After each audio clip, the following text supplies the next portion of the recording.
So since you're the first guest on this podcast, I'm not really sure how to open yet. So I'm just going to say, hello, people. Thanks for tuning in. The whole goal of this show is to convey sincerity and things that are important to me, which currently are sobriety, and then sharing what I think are impactful stories or just good human beings that I feel people need to hear more from. So welcome to Chris and today we have Sarah. Thank you. Hey, Sarah. So my little preparation is Nana Buju is a greeting from Anishinaabe language, and it basically means greeting. It doesn't say hello or anything like that. Okay. And then I said, my name is Sarah Colford. I am a Finnish Native American. I am a mom, a wife, a sister, a daughter, a niece, granddaughter, cousin, friend, educator, advocate, lover, and I'm a survivor. Wow. I mean, I feel like this should be your show instead of... Oh, I don't have time for that. Thank you for being willing to come on this. Absolutely. So the connection that we have, we went to high school together, and I'm trying to remember, were you 02? I was, yes. Okay. So and what we were talking about before was how you were captain of the cheerleading squad, and that was like my introduction to you, which was like confident, terrifying. Well, good. I'm glad.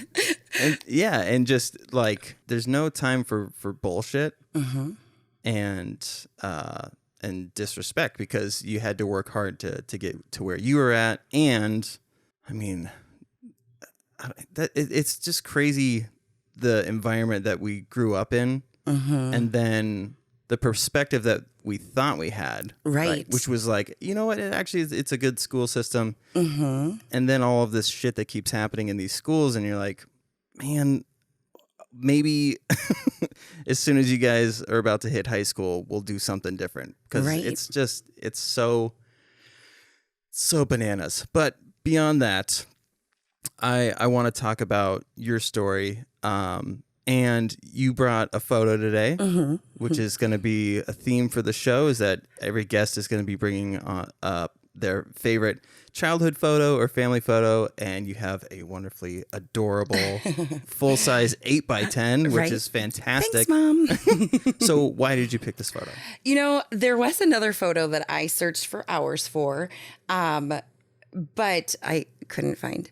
So I was like, Mom, I need a photo. I have one of us picking our nose, but I don't really want to do that one. I feel this one shows innocence. And because of some of the experiences that I had in my life, for a long time, I didn't feel that. For a long time that I questioned whether I was a good person or was doing good things. And even now, I still go, am I making the right choices? Did I make a mistake? Do I need to own up to it?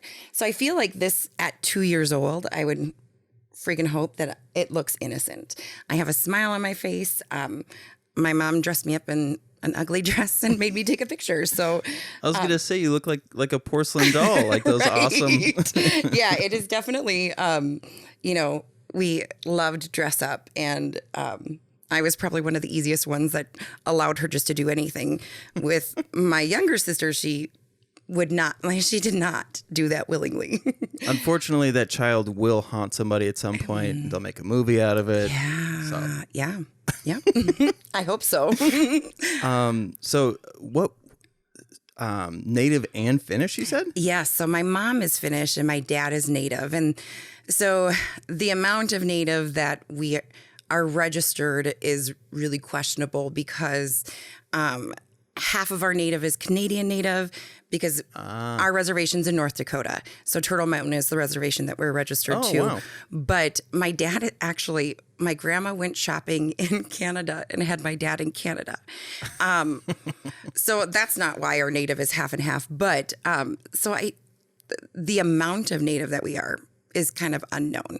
I always feel like my spirit is more Native than it would be Finnish, but who knows? Because back when you had to register, it wasn't cool. So we had ancestors or great grandmas that lied about how Native they were so they wouldn't have to live the hellish lives of boarding schools and that kind of stuff.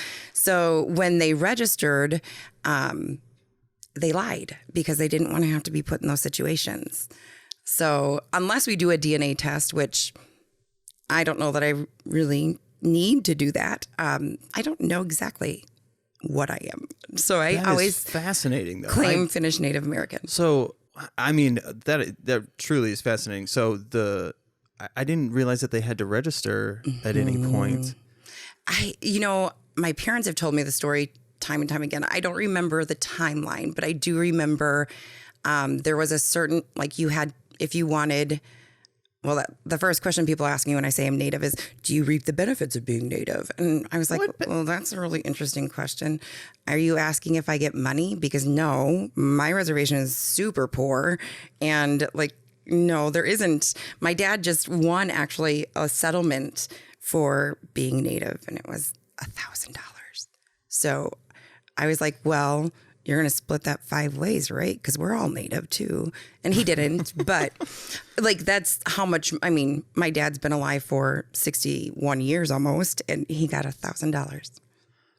I shot a wedding for a lady who is, I forget what the term is, but she was a lawyer for Native Americans. Okay.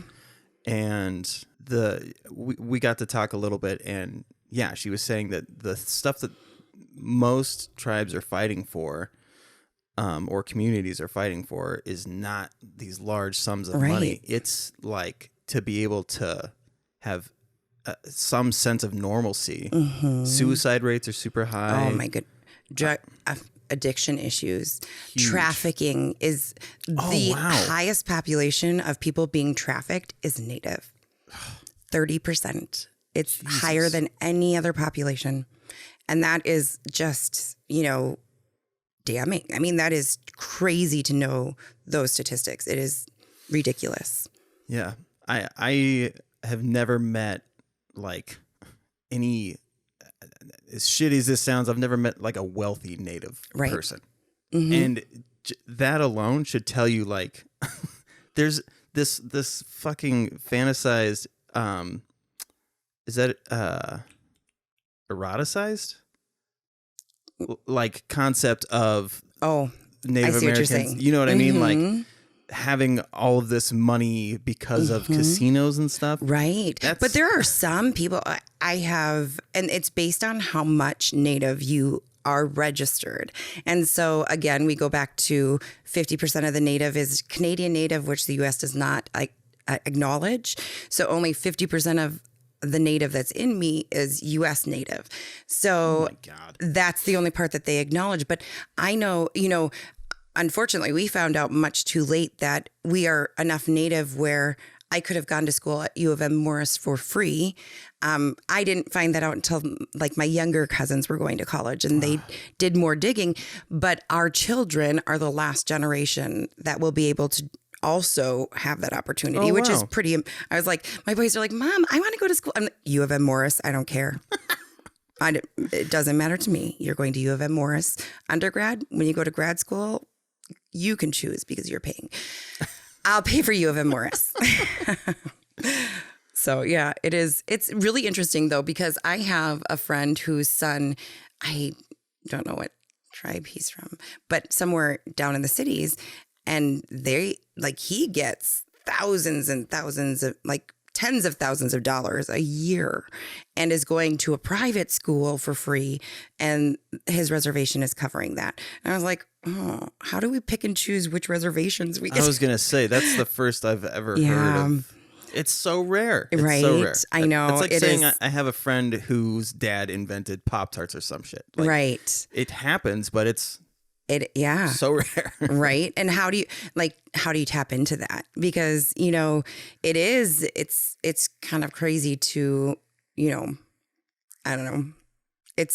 but yeah, my reservation is not a wealthy one. It is not connected to anything casino related or anything like that, which I'm assuming that's where a lot of the reservations that do have more wealth get it from, is they bring in a lot of revenue, or, sorry, we didn't keep this treaty. Here's some money, How many casinos are there in Minnesota? Like 4? Oh, let's see. Fortune Bay is way up north. There's Mille Lacs, there's Mystic, and then there's another one. Yeah. So yeah, maybe 4. Like something like 4. Yeah. If you were to if you were to say, okay, an entire population's income is going to be based on 4 like businesses, hearing that out loud, I hope like people understand how insane that sounds. Right. It's such a fucked up thing to think about. Just so dumb. Yeah. Anyways, that's a lot to unpack. That's a whole podcast in its own, is talking about, because I don't necessarily understand a lot of it, just because. So kind of I grew up on an Air Force base. So I grew up in North Dakota, Grand Forks Air Force Base, first 11 years of my life, and loved it because there was so much going on, because there was it was very diverse, and it was just everything within this small community. And even though some stuff happened while I was on the Air Force Base, I appreciated having that experience of growing up in that. So when we moved to this small farming community in 1995, I remember being like, Mom and Dad, there's something missing here. And they're like, well, what's missing? And I said, where are the rest of the people? And they're like, what do you mean, where are the rest? I'm like, there are only white people here. Where are the rest of the people? And because I never knew that there was, I thought everything was diverse. So I come into this culture shock and go, okay, well, let's work with this. And so I was 11 years old, and we moved in end of July, August. So starting school, I didn't really have any friends. I had 2 friends, and I don't know if I could say flamboyant. Maybe, I think I've always been a little bit, just take me as I am, not very quiet or reserved. Extroverted. Yeah. Which is really crazy, because now I'm like, don't talk to me, just text me. I've started to be, that's crazy. Our stories are actually insanely similar. Yeah. When I moved here, 2 friends. I went from being, my best friend was the most popular kid in school, and then we came here and nobody wanted anything to do with us. Right. Well, I always thought you guys were super cool. So I just throwing that out there. But so very quickly when we started school, I realized that I was not received well either. And people called us colored. My nickname was Stupid Tomahawk Bitch. 11. And I was like, okay, well, I get it. I said, but I'm also white. I have some Finnish in me. Did you guys like some lutefisk? Right. I was like, pasties, anyone? Come on. Yeah, different from pasties. One's a food, one's not, I guess. One I wear when I go running. Yeah, right. And so my goal in life then, I was like, I need to be more white. I'm white. And it's really funny to even, I would say all the way through high school, even into college, it wasn't until my diversity class where we had to identify the first time that we recognized race, that we all sobbed through our stories and explained that. So they're like, you need to pick the time when you realized race was something. And I was like, okay, well, my deep, dark secret is I'm not white. I'm actually Native American. And I said, and this is why I'm I've been lying to myself for the last 9 years saying I'm white, I'm Caucasian. I'd fill that out on every application. And I'm inside, I died a little because I'm not white. I'm very proud to be Native. I mean, I do have white in me. I'm very fair skinned, but I've always identified closer with the Native side of me and just how my spirit feels. I identify with a lot more Native things than I do white things. But, kind of to back up a little bit too, is at 11, I already had such a heavy life. Yeah. And so I just wanted to be normal. And which is really sad to admit as how old am I? I'm 37. You know what? Sometimes I have to do the math. It's so funny. I used to laugh at that process, but I'll say that I'm 33 and Right. Kim will be like 34. Right. Well, for the longest time, I'm like, I'm 20, 30, 4. I'm like, oh my God, no, I'm 37. I don't care. Numbers and age, or age is a number. That's the right way. And I'm like, you feel how you feel. And I was like, I don't feel like I'm almost 40, but I am. And, but so at 11, I was just I wanted to be normal. I wanted to not stick out. I wanted to be like everybody else because I was holding on to all this stuff that I didn't know what to do with. Because my first experience with sexual violence was when I was 5. And for a long time, for 19 and a half years, I repressed those memories. And that doesn't mean I didn't remember. That means I knew something had happened, but I didn't know what. Within my spirit, I knew that something wrong had happened, but I couldn't identify it. And one night, 19 and a half years later, I was with my husband and he put his hand on my leg and I went, oh my gosh. And I had flashback after flashback. And then I'd come out for a second and be like, take me to the psych ward. I'm going crazy. I need something. And then I'd go back into a flashback and I relived everything. And the next day I texted my parents and I'm like, I need to talk to you. And they're like, what's wrong? What's going on? I'm coming over right now. And I'm like, nope, I'm going to come to you. I would like to sit down and talk to you about something. And my mom goes, there's something wrong. I know there's something wrong. And I'm like, I got this. So I went over there and I was like, does this name ring a bell to you? And they're like, yeah, they were friends of ours. And I'm like, and they had a daughter, right? Yeah, yep. Her name was Sarah as well. And I was like, how many times would I have gone over to their house? And she's like, why? And I was like, well, I said last night was kind of a tough night and I kind of explained what was going on.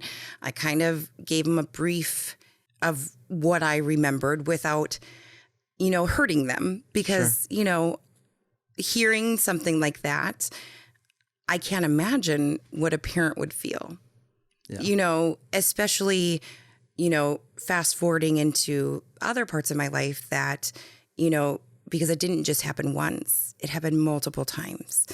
And she was like, well, maybe 5 times. And I was like, okay, well, that makes sense because in my memory, like it would have been different times.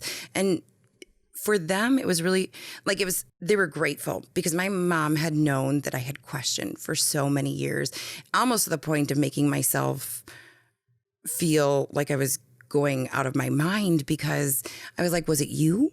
Was it you? Could you have done this to me? And just really trying to figure out,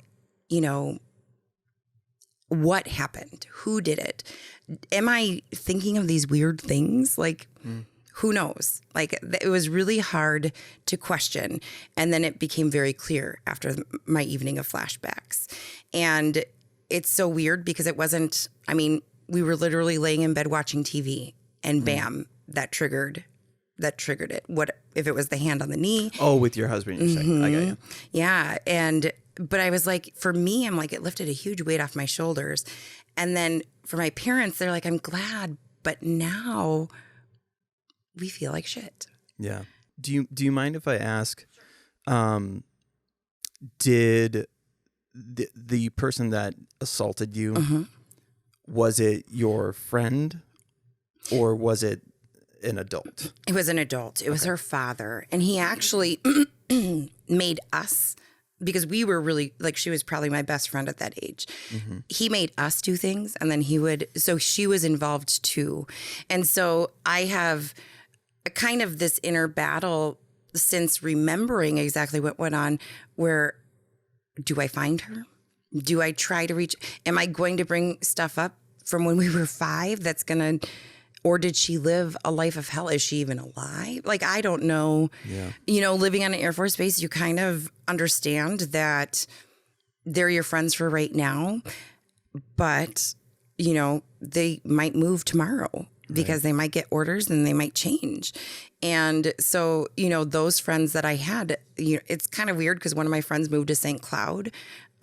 So it, you know, when I was in high school, I got to reconnect with her. But this other girl, this Sarah, I put out tobacco in the morning for her and kind of say a little prayer and just say, you know, wherever you are, I hope you are well. Because I was like, would it be selfish to me to reach out to her?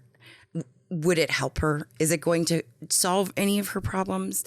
And ultimately, I've decided to not, because it's so how hard it was for me to do those flashbacks.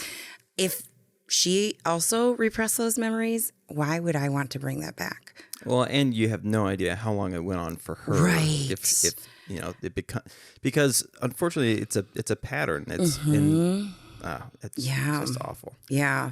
So, you know, that was one of the big things that I was like, okay, you know, we need to move past all this. I want to just be normal. But then I also had this kind of really unhealthy understanding of what sexual contact was. Because, you know, nobody wants to talk to their kids about sex. Right. Except for me. My kids know a lot about it because it's very important to me. Right. I mean, down to like my very first memory in life is I was 2.5. My parents taught us front butt and back butt. And front butt is my favorite thing in the world. It's such a funny. I heard it for the first time from like a 5-year-old kid. Yeah. She said, "Dad, I farted and it went up my front butt." Oh. And I laughed So hard. Yeah. Absolutely hilarious. Yeah. Well, and it came back to bite my parents my dad in the front butt, I suppose. So we were in Winnipeg and we're hanging out. I'm riding down the elevator with my dad and some random dude. And I just remember being so confused because I'm looking up at this guy and I look back at my dad and look up at this guy and I'm yank at my dad. I'm like, Dad, this guy has poop in his front butt. And I grabbed it. My parents used to think bringing that story out in front of boys was like, oh, it's going to embarrass you. And I was like, do you realize what you're doing here? Like, maybe that's not. And now as like an educator and an educator of parents of, you know, working with advocacy stuff, I was like, learn from my parents. If you don't call your elbow something other than an elbow, why would you call your penis anything other than a penis? Or a vagina. Okay. You know, like my kids, we literally did the Varsity Blues, penis, penis, penis, vagina, vagina, vagina. I was like, say it. My son, funny story. So when he was just getting to say vagina, probably much younger than most people, we were at Target and this lady's like, oh, you're so cute. Oh, you're just chubby cheeks. And he goes, vagina. And she goes, you want a banana? And I know what he's saying. So he's going, no. He's shaking his head and he goes, no, vagina. And she goes, banana? Oh, here. He goes, no, vagina. And I was like, lady, he's saying vagina, walk away. So, I mean, it could bite you in the butt. And either way, you know, you teach them too much and then they share with everybody or invite the Target cashier to our vagina party. You know, so I guess either way, you just, you know. So let's go back to kind of this history of unfortunate events. Yes. So you knew something was off at kind of a younger age. Yes. And then the next time that it had happened, did it remind you of that other event? Or did did each time feel like its own separate thing? Or did it start to feel like, is this like my future? Destiny. Right. So I would say each time taught me that sexual contact was not something that was something that was done to me, not with me. Wow. And so, you know, it's interesting that you say that I was, you know, confident in high school because I don't think I was confident about some things, but there were so many things that I was not confident about. Like any type of contact with two people was not something that I knew anything about because I was never taught any of that. And so, it's interesting because like boyfriends that I had, which weren't many, but like I was a prude, but I had a boyfriend who wanted to have sex with me at 16. And I was so scared because I was like, okay, is that how it's going to happen? Is this like, it's going to be this way? No, I don't want to do that. I don't want to, be in that situation. And, unfortunately, if you're not having sex, you're not very popular at that age because popularity is, ooh, I can go all the way with this one. And people got the wrong idea about me because, okay, so Spice Girls, let's just throw that out there. I was Posh Spice all through middle school, high school, probably still am a little. So I liked to express myself that way. And I remember like when I would leave for school, I'd roll my skirt up a little bit. So it was just short enough so I could feel comfortable. Uh-huh. And that made people think that sex would be a thing. And I'm like, no, I'm so scared of that. Like, let's not even talk about that. And I was like, I'm not having sex till I'm married. I actually cried when my older sister told me she lost her virginity because I was like, oh my God, why would you do that? Because again, remember what I had been taught about sex. And so in my head, I'm like, that's a horrible, scary thing. Don't ever do it. And so, even I had a friend who had a baby in high school. And I was like, really? You would do that? Why would you do that? That doesn't even sound like that's not fun. Not the baby part, but the sex part. Oh, sure. And so like, I was like, why are people even wanting to do this? And so that really hung with me. Even into adulthood, I would say, when I was 21, I was sexually assaulted another time. And at that point, I was like, well, shit, like, I'm never doing this. Like, this is not something that I want to do. And I was like, how does this happen to somebody and keep happening? And, I started learning about statistics and stuff like that. Unfortunately, because, I'm this strong woman, I was like, I don't need help. I got this on my own. I've done this before. I'm going to rise above this. And the next weekend after I was assaulted at 21, which happened on May 13th, Friday the 13th, which is what the nurse told me when I went to have my rape kit done at the hospital. And I was like, well, thank you. Why was that necessary? I was like, thanks for ruining that day. It could have been a fun day for the rest of my life. But I met a person the weekend after I was assaulted. I had no business going to the bar. I had no business drinking. But I did because, I'm okay. I got this. I met my trafficker that weekend. And he was... The problem with trafficking and the misconceptions behind it is people think taken. Like you are kidnapped and you are taken to Thailand and you are trafficked.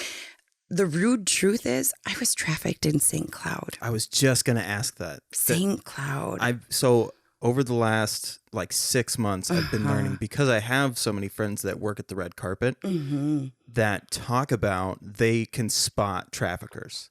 And the notion that it's so prevalent that you can spot them now is terrifying. Isn't it? It is so. And it's right there. St. Cloud is right fucking there. And it is now the largest hub in Minnesota for trafficking. So not even the cities. So when people say it doesn't happen in my community, I'm like, actually, someone bought rape from me in your community. Have a great day. Yeah, no shit. And so even people are like, well, how does that work because I lived in my own apartment. I was a full-time college student. I worked a normal job and they're like, well, how did they force you to do jobs if you were your own person. And I was like, that's where manipulation comes in. That's where, you know, he knew when he met me, he knew where I was at in my life. He knew that, again, I had been raised to think sex was done to me, not with me. He saw that and ran with it.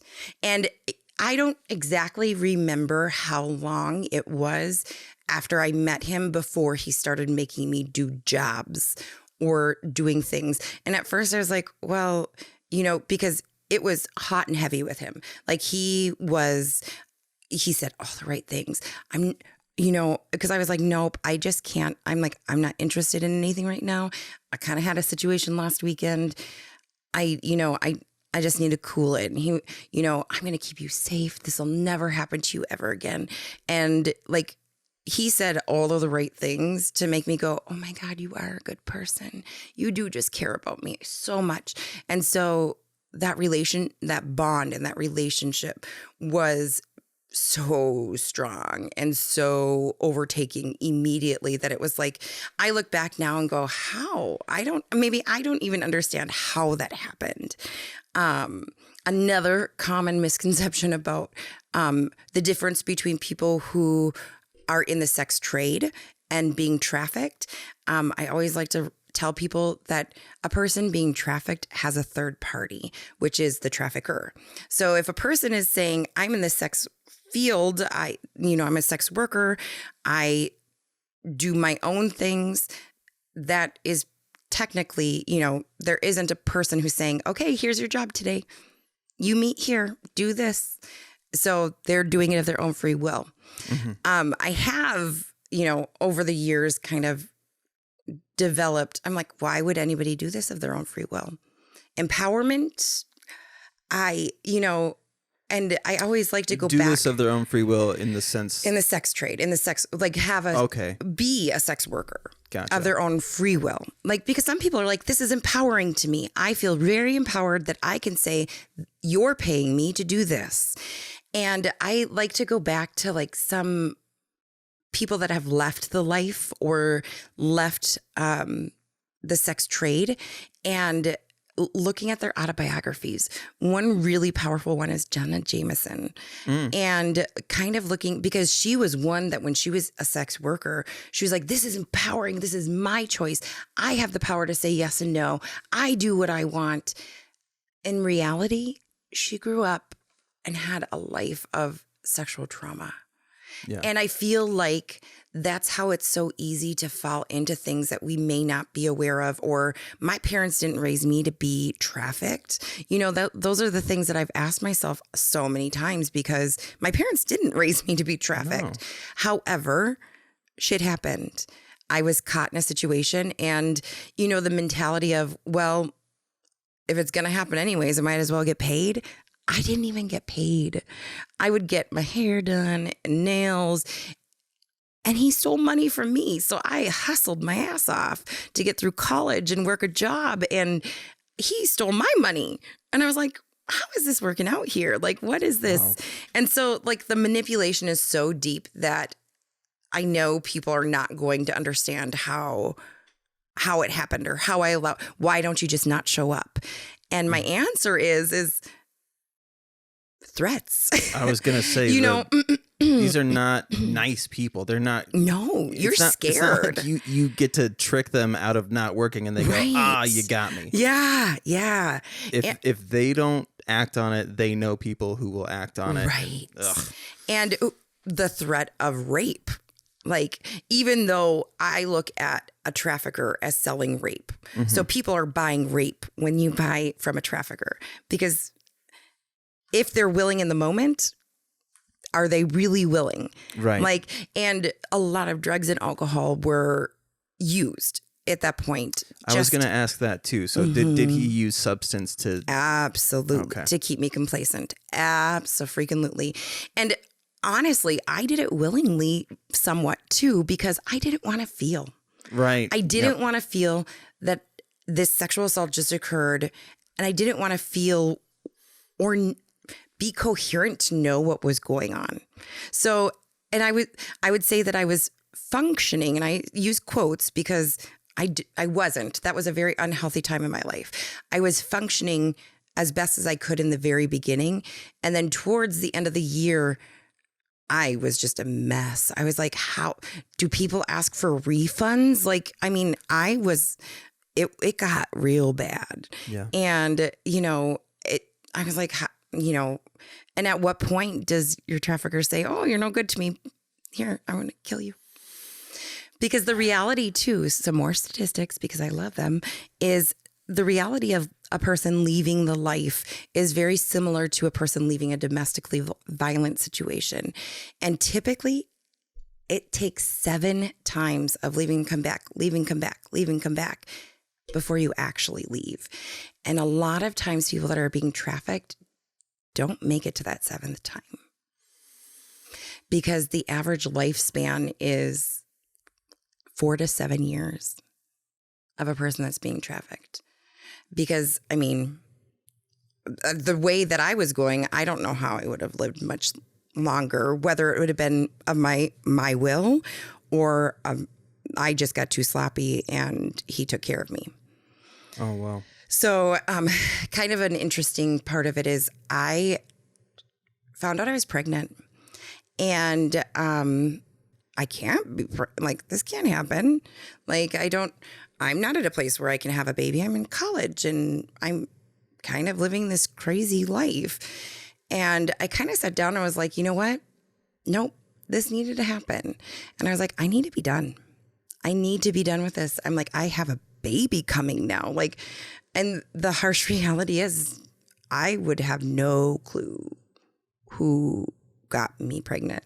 And that's the tough part is it was like, I guess it could be a number of people because I was pretty busy for a year.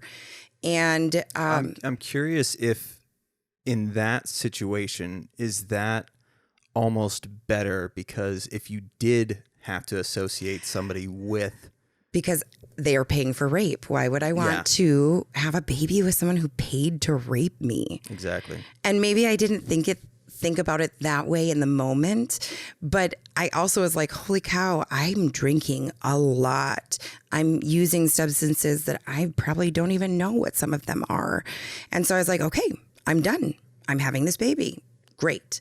So I ended up being called for a job and I met my trafficker at the press bar and we were upstairs and I was like, listen, I'm out. I can't do this anymore. I need to get straight. I need to work on my life. I failed out a year. Like I failed most of my classes that year in college because I don't know if I was sober ever. And so I was like, I wasn't going to tell him I'm pregnant because I had made the decision that I'm having this baby. And I was like, I didn't want him to hurt me or hurt the baby or force me to have an abortion or anything like that. I was like, you know what? This is what needed to happen to kind of get me out of that and get me, open my eyes, I guess. It was also a double-edged sword because my grandma always told everyone that I would be the first Goodry girl pregnant, not married. Yeah. So, I was like, I lived up to my potential. But, I was like, and he's like, no, I own you. You have this job. You need to go there. And I was like, bye, Felicia. I'm like, I'm sorry. I don't know what to tell you. I can't do this anymore. I said, I'll go check myself into the hospital and like, I'll do whatever you want me to do. Just don't contact me ever again. And, I, went to go walk away from him. I walked to the big, huge stairwell and he kicked me down. He gave me one great shove and I went tumbling down the stairs. And the bouncer was like, oh, I better do it. And I'm like, nope. If I can get up and walk away, that's it. I don't want you to do anything. I fell. It was my fault. Nobody pushed me. I'm clumsy. If that is all I had to deal with for leaving him, I counted my blessings. So I was like, I'm alive. I can walk. I'm sore, but I was worried. I'm like, did something happen to my baby? Like, is it okay? Is it, whatever? And everything was okay. I did end up losing that pregnancy probably about, I think it was like a month after, but I had separated myself enough, and I went back and started getting help from the sexual assault center. I was working with a sexual assault advocate and just trying to get my life back. I was like, I've done things in the last year that people don't do. And I remember keep going back to the statement, my parents did not raise me to be this person. I'm like, I am not the person my parents raised. So when you say that, you're saying that that was motivation for you to have higher expectations for yourself. I gotcha. Yeah. I was like, and not holding that shame and blame for which one of the greatest things that I do to myself is shame and blame. It is so easy to fall into that and, go, well, when I was 5 years old, I do remember actually sitting on the bed waiting for him, kind of excited about what was coming. And so those, like, that kind of stuff was like, it's confusing. But I was 5 and an adult man was having sexual contact with me. So like, and I've actually started and stopped therapy so many times because the point where I feel like someone's judging, I can't. I'm done. Oh, right. I'm done. I actually, so I had weight loss surgery in 2019. And so before you have weight loss surgery, they do a psych testing. And that's when I actually found out that I have autism. I actually have autism, really? Which is shocking that my boys both have it. But so I have autism. I have ADHD, which is not a shock. But and then also like PTSD and anxiety that I are my struggles. And it explains a lot from my lifetime, just kind of the things that people are like, you're so rude sometimes. And I'm like, oh, because I didn't catch that. Or I'll say something and that makes so much sense. Yeah, it does. It makes, and it through trials and tribulations of life, I've had to learn the hard way that some of my struggles and some of the things that people don't understand about me by losing people that are very close to me. And that's the unfortunate part, but I can't look back at that because I just have to keep looking forward. Yeah. If I keep looking back, then it's going to eat me out alive. Yeah.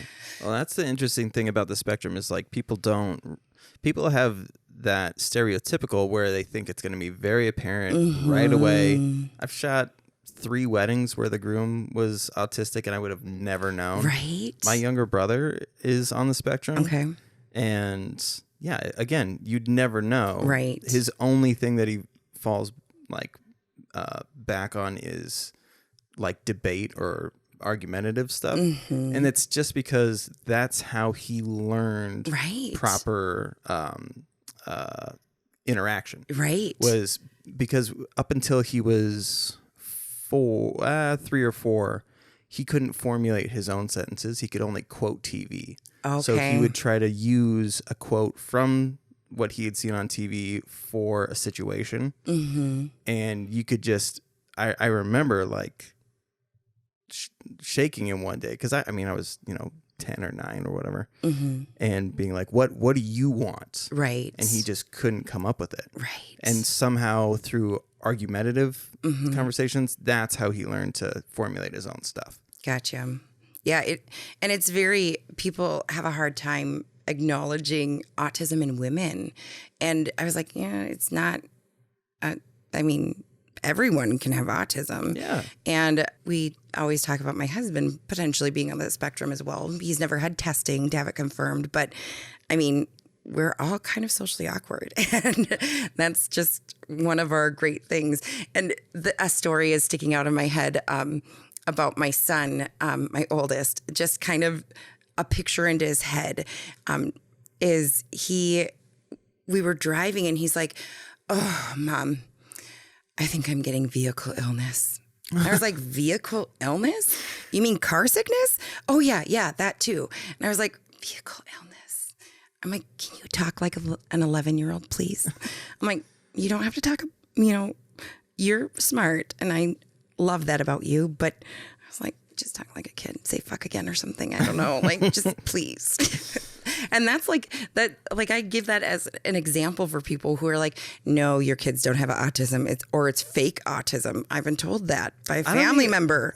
And I was like, fake autism? You pay my $5,000 bill that I had to have a neural psych test done on him. Like, it's not fake autism. Yeah, it's my brother went through, God, I forget what the center was called. Fraser. Was it Fraser? Or Mac. It was in St. Cloud or Waite Park, rather. It was kind of in this little strip. And I remember he had to go. There used to be commercials for this place all the time. But he had to go there every week for years. And that was another part of like, yeah, I mean, I can't imagine why somebody would want to fake that type of struggle. It just doesn't make any sense to me. Yeah. Or when people say they're just being naughty. Oh my, just beat your kid. I'm like, I can't beat the autism out. I've tried. I have tried, which no, I have not beat my kids, CPS. And I'm a firm believer I don't use spanking as an option because for my kids, it's very demeaning. Sometimes I want to beat the autism out, but it just doesn't work that way.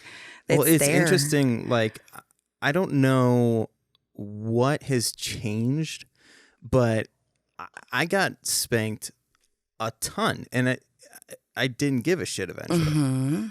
I have spanked Landon, I think, twice. And I remember the last time that it happened, he was just like, that's it. I'm not. And then you learn that, like, it's not the spanking thing really is for you because psychology behind the behavior. you want a quick like resolution to this thing that's been happening. It's negative reinforcement. Yes. Right? If looking at it from a behavior standpoint, the psychology behind spanking. Side note too, I was spanked when I was growing up. I can't tell you how many times the car was pulled over and I was grabbed out of the car and my butt was spanked on the side of the road.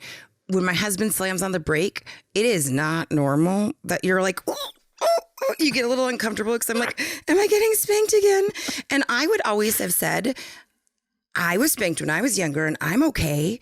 But then I sit back and actually think about it and I'm like, no, that's not a normal reaction to slamming on the brakes or having to pull a car over. But the psychology behind spanking is the first spank is for the behavior, is the negative reinforcer to say, don't do that again because you're going to get this again.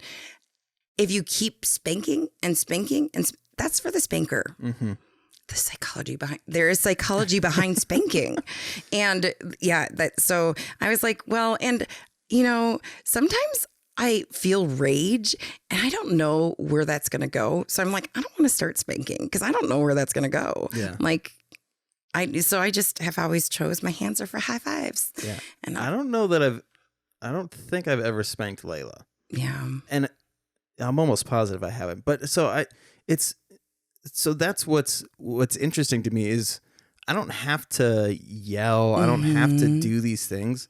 I'll say things like, do you want nice daddy or mean daddy? Right. Which is like take things away, groundings and shit like that.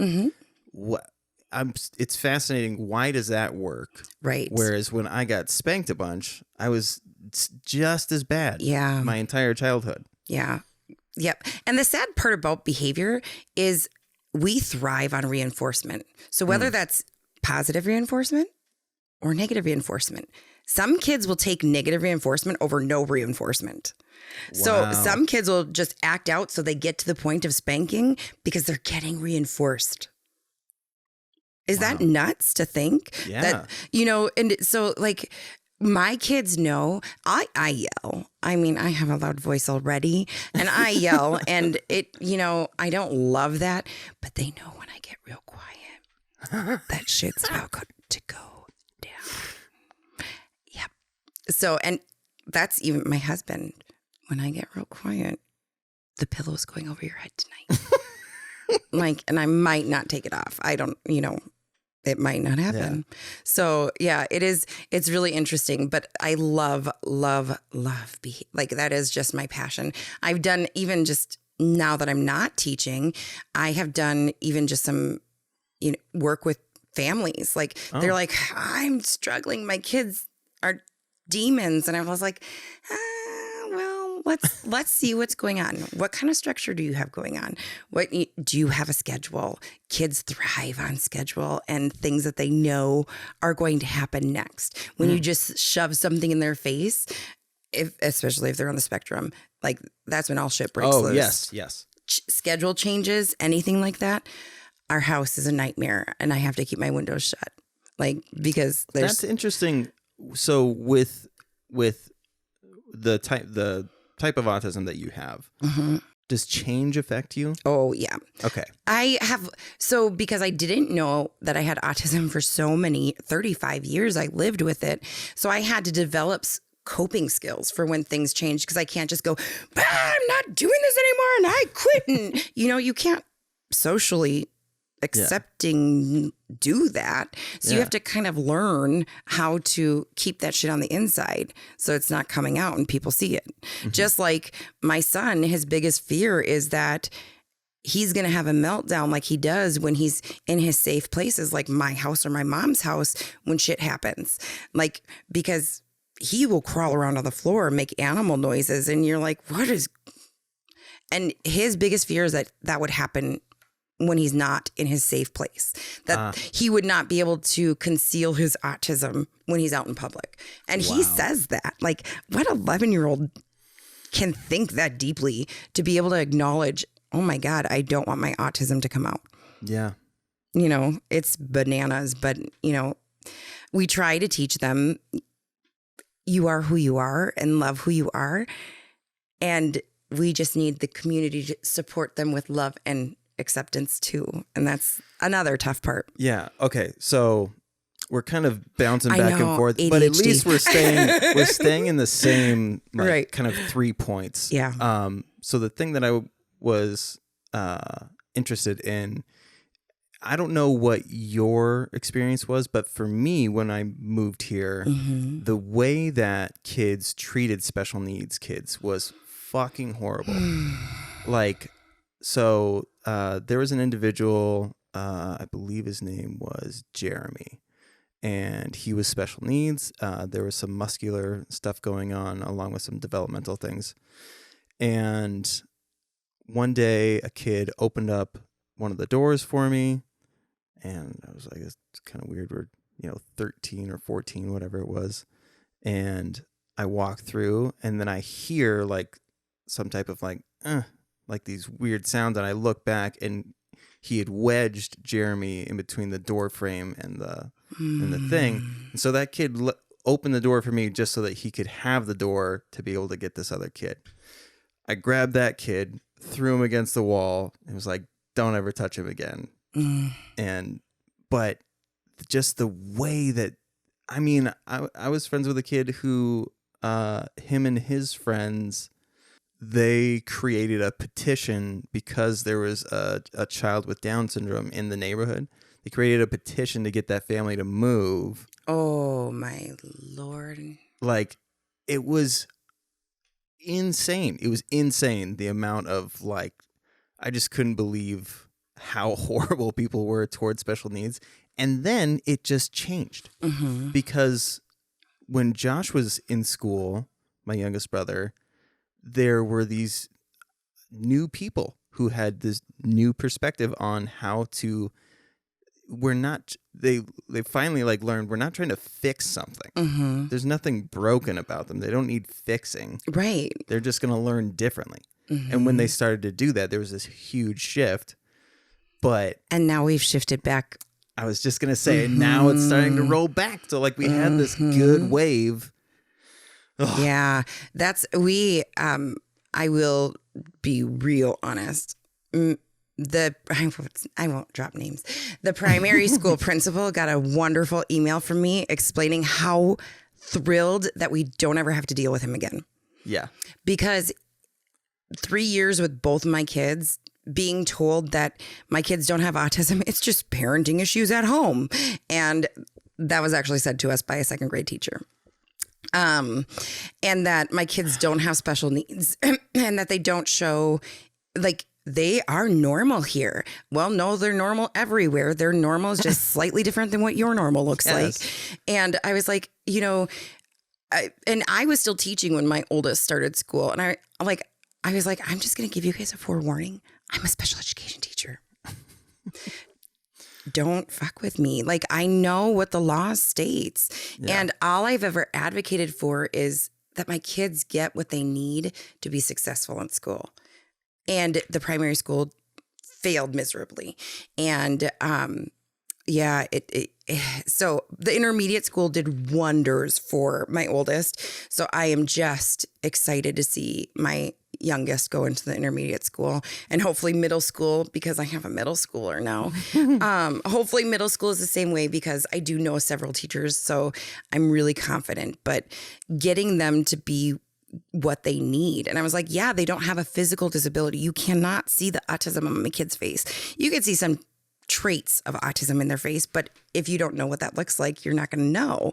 Yeah. And I was like, but how we've always explained it, and professionally how I explained it, is that we have an internal soda can. So, and my kids talk about my internal soda can's about to blow, Mom, I'm going to lose my shit. And I'm like, cool. Wow. So let's figure out what we need to do to release that so it doesn't explode. And so how we think about that is whatever makes us shake that internal soda can is the sad truth. And what the primary school failed to see is that things are happening during their day that shakes that internal soda can that nobody knows about because it's internal. But how uncomfortable must that be to sit in that until you get to your safe place and can lose your shit? Mm-hmm. So like there were points learning how to parent, and everybody will always say, you're overqualified to be your kid's parents. And I'm like, fuck off. No, I am not. What a weird thing to say. I know. I'm like, just because I was a special education teacher does not mean I'm going to be a good parent to these two boys on the autism spectrum. I'm going to sure as hell try my hardest, but I also make mistakes. Yeah. And, so I was like,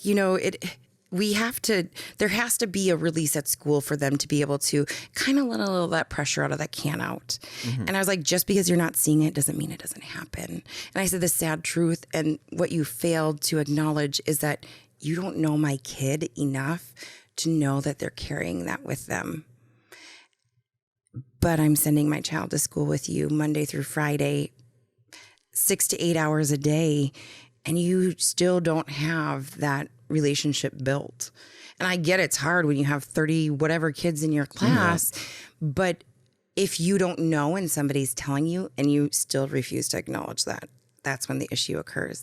The beginning of the school year, I went to grab my son and I was met with the police because I may have had special words with the primary school principal, and I know threats were made. I will never threaten violence because violence is not, even with everything that's gone on in my life, I have never wished violence against anybody from my past. Sure. But, I had expressed some severe concern and lack of response to my severe concern and said, okay, well, I'm picking my child up then. I'll be there in 10 minutes. And, the police were there. I'm like, am I getting arrested? By using words? Okay. Have a great day. Are we not allowed to come pick our kids up from school? Like, that's ridiculous. Right. Yeah. So, I will say, yes, we definitely have a lot of growth to do back in that realm, because there are so many parents that I've talked to in this community that are like, my kid has this and this and this, and the school won't help them. And my kid has this and this and this, and I'm bringing them to a different school district because they'll actually help. And I was like, well, what are we doing wrong? Or the fact we lived in Big Lake for 10 years. And would you mind just pushing up on the base of that just a smidge? There you go. Yeah. So we lived in Big Lake for 10 years, and how it worked out with my mom doing our daycare is they just started school in Becker. So they never actually went to school in Big Lake. But whenever I would tell anybody, well, yeah, we live in Big Lake, they're like, oh my God, I'm so sorry. And I was like, okay, For what? Oh, big lake schools suck. And so while I was still teaching, I'm like, I want to get a job at big lake schools because I want to know what's going on there that they suck so bad, because Becker sucks worse than this. Yeah. I was like, I don't know if it's, well, I have lots of theories about Becker, so I'm not going to go there. So yeah, that's my soapbox about education and how, it's interesting because we had all of these. So we had all of this confidence, like we'd done good for X amount of years. And then we had new teachers come in who were like excited about that. They were like, okay, I've heard that they're doing this. We were like one of the first districts to get iPads for kids and all of this amazing shit. The underlying all of the barnacles was all of this fucking racism and like just lack of homophobia. Homophobia, lack of understanding. America. Yeah. But it was obviously heightened by Trump when that happened, because, and I tried to explain this to my kids, is like, because Landon, when just before we voted, was like, Trump's an idiot. I was like, absolutely. Yeah. And then he goes, people who vote for Trump are idiots. And I was like, can't say that though, because at that time, these people, you have to imagine they're actually afraid of XYZ happening. Right. They're actually afraid of their world changing, of being. And we may not understand them or why they would vote for him, but yeah, it is hard. That's something that we struggle with. We told my son that he cannot spell Trump at school because we would spell Trump and he'd be like, Mom, I know how to spell Trump. And I'm like, how? Douche. And I'm like, oh, well, yes, but no, please don't tell your teacher. But yeah, so like having to try. So my kids do have this understanding of like, when they hear kids talking about these things, it's not the kid's actual viewpoint. The parents are feeding this bullshit into the kids. That's the thing that they should be talking about when they say like kids with special needs need better parenting or whatever. No, it's the ones that don't have any problems, quote unquote, that are spewing this bullshit rhetoric. And it's like that. I mean, internet, sure, absolutely, but it's heightened by or reinforced at home. And so with what has happened just this school year, the last couple of years, I've been shocked at some of the things that have happened within the school district. And, but just specifically this year, I was like, thank God I'm not a teacher, because I would be fired. Because I can't even tell you how many teacher friends I have that may or may not work in the school district whose lights are being blown out. And that's a metaphor, but that are being silenced and cannot. Oh, yeah. Oh, fuck. It pisses me off. Yeah. I have a friend who is moving because of that, because they are not allowed to talk on certain things. Or they can only say what is approved by the school, and that's not okay. Or the bullying that is done to some of our educators in the school district. Yes. We have very limited racial diversity within our school district. And one of the teachers in particular, students will wear Confederate flag outfits to his classroom with a cell phone in their hand, filming his response. Do not blow out that light, people. Do not blow out that light. And that kills me as an educator, because as an educator, you don't go into it for the riches and the fame. When I knew from the time that I was young that either I was going to run off to Hollywood and become an actress, or I was going to be a teacher. And actually, it was like my sophomore year of high school, because it was the first year I was captain. Yes. Yeah. So sophomore year of high school, we always ran a fun little kid clinic, and then they would perform with us at a football game. I loved that. I loved working with kids. So I was like, teacher, but I'm a bit dramatic. Anxiety, not actor, but so I got a call and I was like, how did you find my phone number? I'm like a minor or something, from a parent. And she's like, why can't my daughter be in your clinic? And I was like, is it full? I don't know. I don't do that. That's not my part of it. She goes, no, I was told that my daughter can't perform like the other ones. And I was like, what do you mean she can't perform? I'm like, if she can't dance, like we'll work with that. Like that's not, no, my daughter has spina bifida.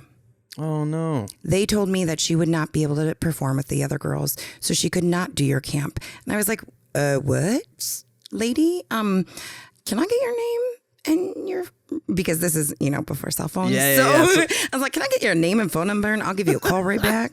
And that next day I go marching into the community education office and I was like, why was this girl told she couldn't be in my camp? This is for all kids. We never really, I don't think we had any boys that ever wanted to be in our camp, but I was like, boys, girls, there's nothing that would say, no, you can't do this unless it's full. And I was like, is it full? No. Okay, well then why was she told she can't? Well, she has spina bifida. Cool. What does that even mean? I'm like, I don't even know what that means. So I don't care. And I said, not only is she in my camp, she's going to be my sidekick and it's going to be awesome. I developed a great relationship with that family. And I found out like just the crap that the school put, like, so commonly with spina bifida, if you have the full form, I guess there's multiple different forms of spina bifida, but her spine was exposed, which means she had no feeling from the waist down. Okay. Which means she was a second grader wearing diapers, which means when you poop, it's a second grader poop. It's not like a baby poop. The teacher would make it so awkward and be like, okay, everyone, we have to clear out of the classroom because she pooped. Jesus Christ. I was like, no way. So from that point, I was like, okay, well, I'm going to be a special education teacher. Perfect. I have the passion to work with kids with special needs. Like, cool. That's where I want. And then I was like, well, okay, now I have to pick what area. I'm like, learning disabilities. Well, I probably had one. I don't, I'm like, I don't know. So then I was like, emotional behavioral disorders. That sounds amazing. And people are like, oh my God, you're an angel from heaven. And I'm like, why? Because I'm willing to see a kid that you're just going to write off. And I'm willing to say, okay, let's see what you need to be successful in school. And I'm going to do that. I was like, that doesn't make me any higher than any other teacher other than, most of the teachers that would send the kids to me on triple blue. I was like, it's blue and then you're dead. You can't have triple blue. And, the first question that I would ask 4 questions to my students anytime they got sent to me. Are you tired? Are you hungry? Are you thirsty? Do you have to go to the bathroom? Our 4 basic needs. If those needs aren't met with kids, how are they supposed to learn? Wow. How? So I would literally have kids like in the multiple different schools that I worked in that would be like, Miss Colford, I'm like, who are you? I don't know who you are. And this one girl, she's like, I'm never going to get into a good college. I'm never going to do this. And I was like, okay, well, you're in 5th grade. What do you mean you're not going to get in? I got a 99% on my test. And I was like, oh, that's okay. So let's go back to spanking. That's one kid that I could have slapped upside the head because I was like, 99% walk away. I was like, at that school, it was a classical education school. So very not for struggling kids. Okay. For like the top 10% of no one, but everybody thought it was a charter school, so they would send their kids there. Oh. And they thought they were getting individualized instruction. I'm like, you do realize that classical education is like 35 students per classroom. They're not getting any individual, know what you're putting your kids through. But so I was like, when my kids get a D, we party because they didn't fail. Yeah. I was like, so you're coming to me saying you got 99%? Well, that's interesting though. So like going back to that whole, the spanking is for me thing. Mm-hmm. If your 5th grader is right. having anxiety about that 99%. Oh my word. What are you doing to them? And why do you think that that's helping them? Yeah, it's You're not. getting something out of that to be like, look at what I'm doing. I'm creating this perfect, extremely intelligent child. And high school,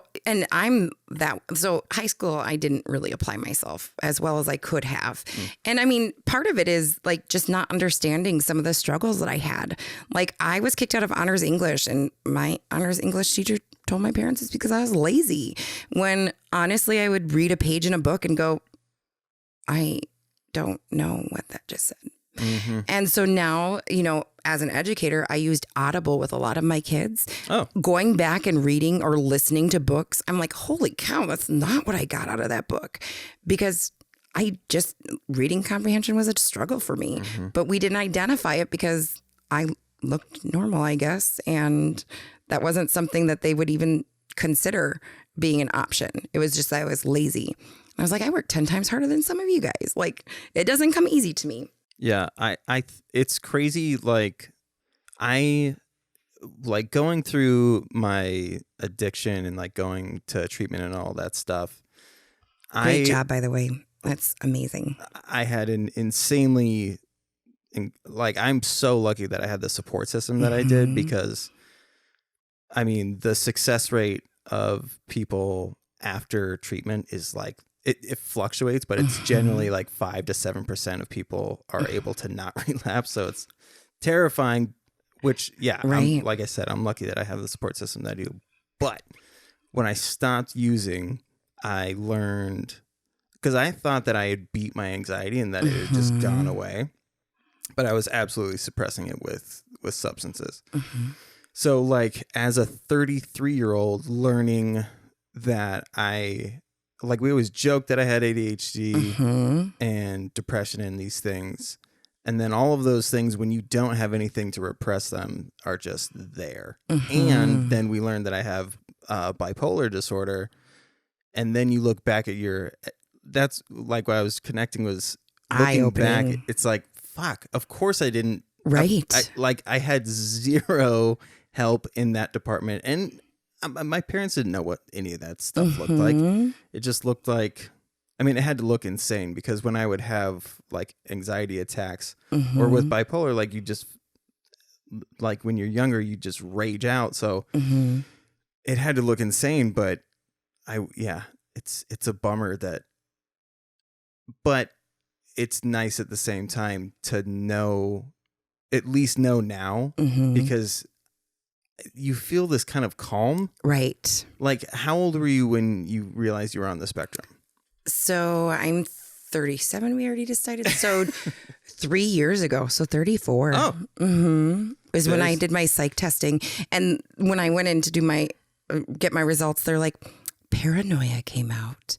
And I was like, can you use that in a sentence? Like, I don't understand what that means. And like, he was concerned because they don't want... Because of course I shared that I was a survivor, and they're like, well, are you fat because you were raped? And I was like, no, I'm fat because I eat a lot, and my body hurts, and I'm not fat because I wasn't trying to eat to make myself sexy. I mean, oh, sure. Like that's kind of what their worries were, because they're like, how successful are you going to be if that's why? Because you're just going to gain the weight back. Oh, I see. And I was like, cool. Well, no. And so after talking to him, and I started therapy, we decided that it's hypervigilance, and it's not paranoia, but I'm always aware of where the exit is or what's kind of surrounding me. Sure. Because of my life experiences, because I don't ever want to be caught in a situation that I can't escape. Gotcha. So hypervigilance, not paranoia. That's interesting, though. I mean, is that common among survivors that they try to make themselves look? I think that's a misconception on weight loss surgery, honestly, because I was like, yeah, okay, well, I could see, like, I mean, if you watch 600-Pound Life, oh, sure. Like some of them identify as being eating and eating and eating because they don't want to be desirable to the person who's abusing them. Sure. But I wouldn't say that is necessarily common. I don't know. I mean, you see it on TV, but how many cases of that, like, right. That's TV. So I was like, no, I don't eat because I'm like, maybe I'm an emotional eater, but I'm like, I also have PCOS, which is a huge issue with like polycystic ovarian syndrome. And I was like, you can be perfectly healthy and do all the right things. I was training for a half marathon and gained 20 pounds in 1 month. And my doctor said, this is the year that you're going to gain 100 pounds if you don't do something. And I was like, seriously? Do something how though? Like try to lose weight. Yeah, right. I was like, my diet's on point. Like, so, and then, you start having issues when I weighed 75 pounds more than what I do right now. And you start having a lot of health issues. So that's why I was like, no, I've decided I'm doing this, and it happened. But yeah, it's definitely, I wasn't fat because anything. It was just my genetics. And like, I'm like, no, I didn't eat for a reason, I guess. Maybe there is a reason, but not.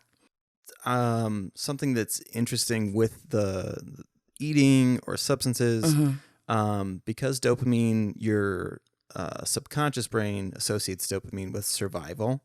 Like when people say like comfort food or like things like that, like really your brain just goes, we're surviving right now. Make sure you let the rest of the system know that everything's okay. Right. And so it's this subconscious, what are they called? It's a passive. I always compare it to Wolverine, which is stupid. So he has the ability to heal himself, right? But it's a passive thing. He doesn't think heal. Right. So like you have these passive survival skills, right? Breathing, blinking, stuff like that. So that passive part of your brain there's no emotion to it. It's just send the thing that lets them know we're alive still. Right. So with people who overeat and overindulge or whatever, like your brain just thinks we're surviving, introduce more of the survival stuff. Right. And it's so funny because I still enjoy going to like our support group for the weight loss surgery, because it's not just an easy fix. It's a tool.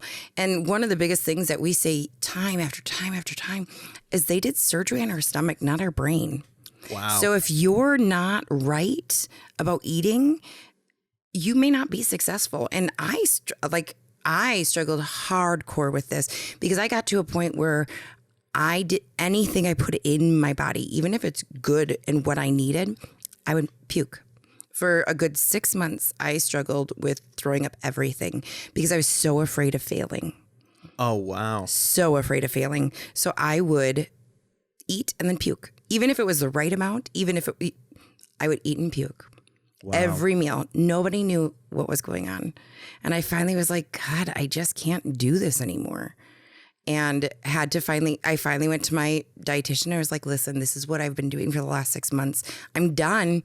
I don't feel like I looked into treatment options because I was like, do I need treatment? Is this just another one of those addictions that I'm kind of just jumped right in and need help with? And I was like, nope, I'm done. I need to do this the right way. I've lost enough weight. I'm doing well. I need to not sabotage myself. So like that, it's crazy. And I hear all the time where people are like, I gained all my weight back. And I was like, but remember, they do surgery on your stomach. If you're not doing the work on your brain yourself or with a therapist, how are you going to be successful? Because there is a slight reason why people that have weight loss surgery get to the point of needing weight loss surgery. And for whatever reason it might be, if it's other health issues, if it's just, I just kind of gave up and this is where I'm at, it's different for every person. So, but I was like, when they recommended to me, here's me following rules. They're like, therapy might be a good option. Find a therapist to work with about your trauma to make sure that it's not the reason why you're overweight. And so I met a really awesome therapist and have been in therapy since. So 2018 is when I started the program. And so I've been doing therapy for 3 years now. And she is the first therapist that I have not stopped contacting. So, wow. Because, I never really wanted to process the trauma because I never. Well, there's some therapists that think that they're accomplishing something by like getting you to emote, and so they'll bring up the same trauma over and over again, unless it's what is it, EMD? EMDR. Unless it's EMDR, you don't need to be doing that shit, right? And they actually, because I'm like, I want to do EMDR. I want to try this. Like it seems like it would be very, very helpful for people who have trauma. I could just put a dog collar on you instead, and if you run through the fence a couple times. Yeah, is that it? So it's non-effective? Well, I mean, yes. Okay. So and my therapist is like, that's not appropriate for you. So we're not going to do EMDR. She's like, let's just talk about it. And it took me almost 3 years to process a lifetime of trauma, and which was crazy. Like to finally go start to finish, I had to write my lifeline. And I was going to ask, so did she had you write stuff down then? Yes. Okay. And then kind of talk about how the trauma fits into my life now, and how what am I doing now? And kind of going, ADHD back to when I started working with an advocate and trying to figure out, where my life needed to go. I decided, I was like, after a couple of months of working with them, I'm like, I want to do that. You've helped me so much. You've helped me get my life back on track. You helped me through having a miscarriage. You helped me through, I didn't necessarily process the trafficking until years later, just because there was so much else going on that I didn't have time to sit down and go, let's talk about me being trafficked, because there was plenty of other shit going on that needed to be addressed. So I actually decided to do the advocacy training. And because I was like, that's what I want to be there for people.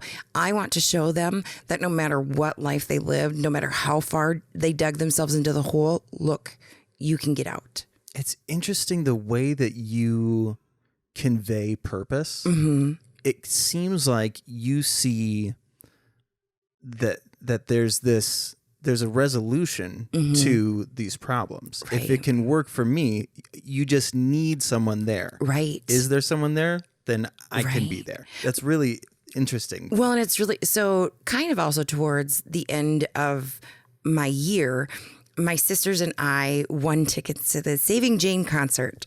If you don't remember, neither do I.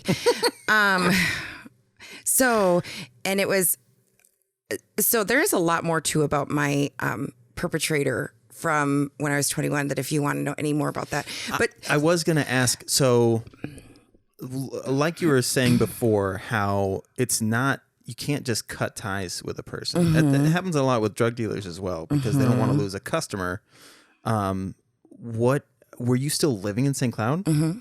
How the fuck do you go about your day knowing that I mean, not necessarily that they're going to pop up at every scared as hell. Oh man. You don't. Your anxiety is really big, because it's like, was that enough for him to realize that I am done? Like I had said, maybe, like there were a couple times where I was like, I just don't think I can do this anymore. Like some of the shit that your people want to do is far beyond what I've ever imagined, ever doing. And I was like, I can't do this. And it's kind of the weird, socially awkward part of me now is people will be talking about, oh, my sexual experience when I was this old. And I was like, this one time when I was trafficked. And then it's like this huge wah wah. And I'm like, no, I'm okay sharing this. If I'm sharing my story with you, it's okay. But this one time when I was trapped, and I'm like, okay, so I don't have any fun sex stories. Sorry, Eric Clark. I'm lucky I remembered that name, but we'll put his Instagram up here. No, yeah, you're welcome. Maybe. How's your realty business going? Just kidding. I don't even know if that's what he's doing, but like it's really hard because I don't have those stories. Like I don't have this one time when I had consensual sex. I was gonna say, yeah, it's a different. It's different. I mean, obviously it's different, but like. Your viewpoint isn't like this shared experience. Mm-hmm. It's something done to me. It's that happened to me thing. Yeah. And it's so interesting because I should not be drinking soda. No, you're fine. That was the I'm silliest- drinking soda. Oh, okay. I'm gonna belch soon. But so it's really interesting, and that's why I think like when I met my husband that we worked so well together, because my husband he's medically retired from the Navy. He also has PTSD from some military related stuff, but we just connected on a different level. Like we kind of got each other's crazy, and I use crazy very lightly. You know what that is? What's that? No, tell me, educate me. Trauma bonding. Right. Oh yeah. Heck yes. Like we can sometimes be each other's worst enemy and then like annoy the hell out of each other. Like when he's supposed to clean last night because we have guests coming over and we go buy paint earlier this week. So instead of cleaning, he painted. And I looked at him getting home at 10 p.m. last night after working all day, 7 a.m. to 10 p.m. I looked at him like, the pillow's not coming off tonight. It's done. I will go for my next husband. Because I was like, I can't believe. And he's like, oh, I thought this was helpful. And I'm like, seriously? Our house is a shithole right now. We have people coming over. But so we really did. We connected. And I would say for the first time ever, like TMI, but sorry, Mom. The sex was different. There wasn't any crazy expectation of me to like handstand or whatever. And it was just, I was like, it's very vanilla. And I was like, oh, okay, well, this is interesting. But like for me right away, I was like, I love you. I love you. And I was like, I love hanging out with you. And, you know, like, because I was like, wow, this is what it's supposed to be like. Because that was actually the first relationship that I had been in. Well, there was one that I was kind of dating when I met him, but that was not a healthy one either. So he was my first actual healthy relationship. And, you know, some people are like, well, did you move too fast? And I was like, you know, Sunday is our 13th anniversary. I'm like, maybe we did, but we get each other. Like if I am having a tough time or I'm struggling or like this morning even, he started asking me a lot of questions and I'm like, dude, quit talking to me. I was like, I'm prepping for this podcast. I cannot have you talk to me right now. He's like, what is it about? What is it? And I'm like, dude, shut the fuck up. And then, you know, he doesn't appreciate when I say shut the fuck up, which sometimes I'm like, you just push me to that point where I have to say it because you need to know like the feeling behind it because that's what you're making me feel. Yes, yes. And I was like, so shut the fuck up to me is like, I'm done. You're pushing me. So like, It's, what is that? I need you to validate my feelings right now. And I know like he's the information seeker. Like, you know. That's how Kim is too. Yeah. And I was like, it's just going to be okay. It's just going to be okay. I'll talk to you about it tonight. How does that sound? You know? And so like we are very different, but we are very same. Mm-hmm. So, you know, we just work real well. And unfortunately, so back to who is my perpetrator from when I was 21, to kind of give you a little backstory, I knew him because I was KCLD street team. Oh. Yeah. Mm-hmm. That was me. Okay. You know, we wore next to no clothes and stood outside the bar on winter and right. You know, handed out stuff. So actually worked for he actually worked for KCLD. And I was dating somebody from Wild Country 99. Yeah. So, but we all kind of knew each other because they're the same, I think, isn't it the same company that owns them or whatever? Yeah. And so. What is it, Leighton Broadcasting? Yeah. And so it was actually my finals week even. And I ended up meeting a few of my colleagues out for a drink. And I was like, well, I have a final tomorrow, so it's not going to be wild and crazy. You know, I need to be responsible. And I get a message from and he's like, hey, well, we're down at this bar. Do you want to come meet us? And I was like, sure. Why? You know, you sound pretty drunk. I'll get you home safe, whatever. And so I went and was with him, and I was like, oh, are you guys ready to go? Is it, and I was like, I have to go to the bathroom. I'll be right back. I came back and there was a drink on the bar for me. And I was like, oh, no, I already had one. If I'm driving, I'm, one and done. I didn't feel comfortable drinking and driving. And they really encouraged me to drink it. And I was like, okay, I'll take a couple sips. Thanks for buying. I'm like, but a sex on the beach? I'm like, dumb. Give me some Crown. I'm not no thanks. I don't do frou-frou stuff. But so then it came time for us all to go home. And I was like, well, you guys are too intoxicated to drive home. So come stay at my apartment. And the good little housekeeper I was like, I told the guy I was dating, I'm like, I'm just going to have you sleep out in the living room with him because I don't want it to be weird if he wakes up and doesn't realize where he was, because he was extremely intoxicated. He actually ended up puking all over my bathroom while I was making him food to come out and drink more. And I was like, slowly roll, dude. Like, this is weird. And before I went to bed that night, I opened my door and I was like, okay, guys, no funny business. Good night. And I locked my bedroom door. The unfortunate part was we had a bathroom and then it led into my closet, which led into my bedroom. And that's how he got into my bedroom. And for me, when I woke up and kind of came to, and I mentioned that just because there's some information that comes out a little bit later. But when I came to, I was laying on my stomach and I'm like, I thought I was having a sex dream. Nope. Someone's definitely having sex with me. Like, what is going on? And I was like, seriously, that is okay. And I found out that it was not the guy I was seeing.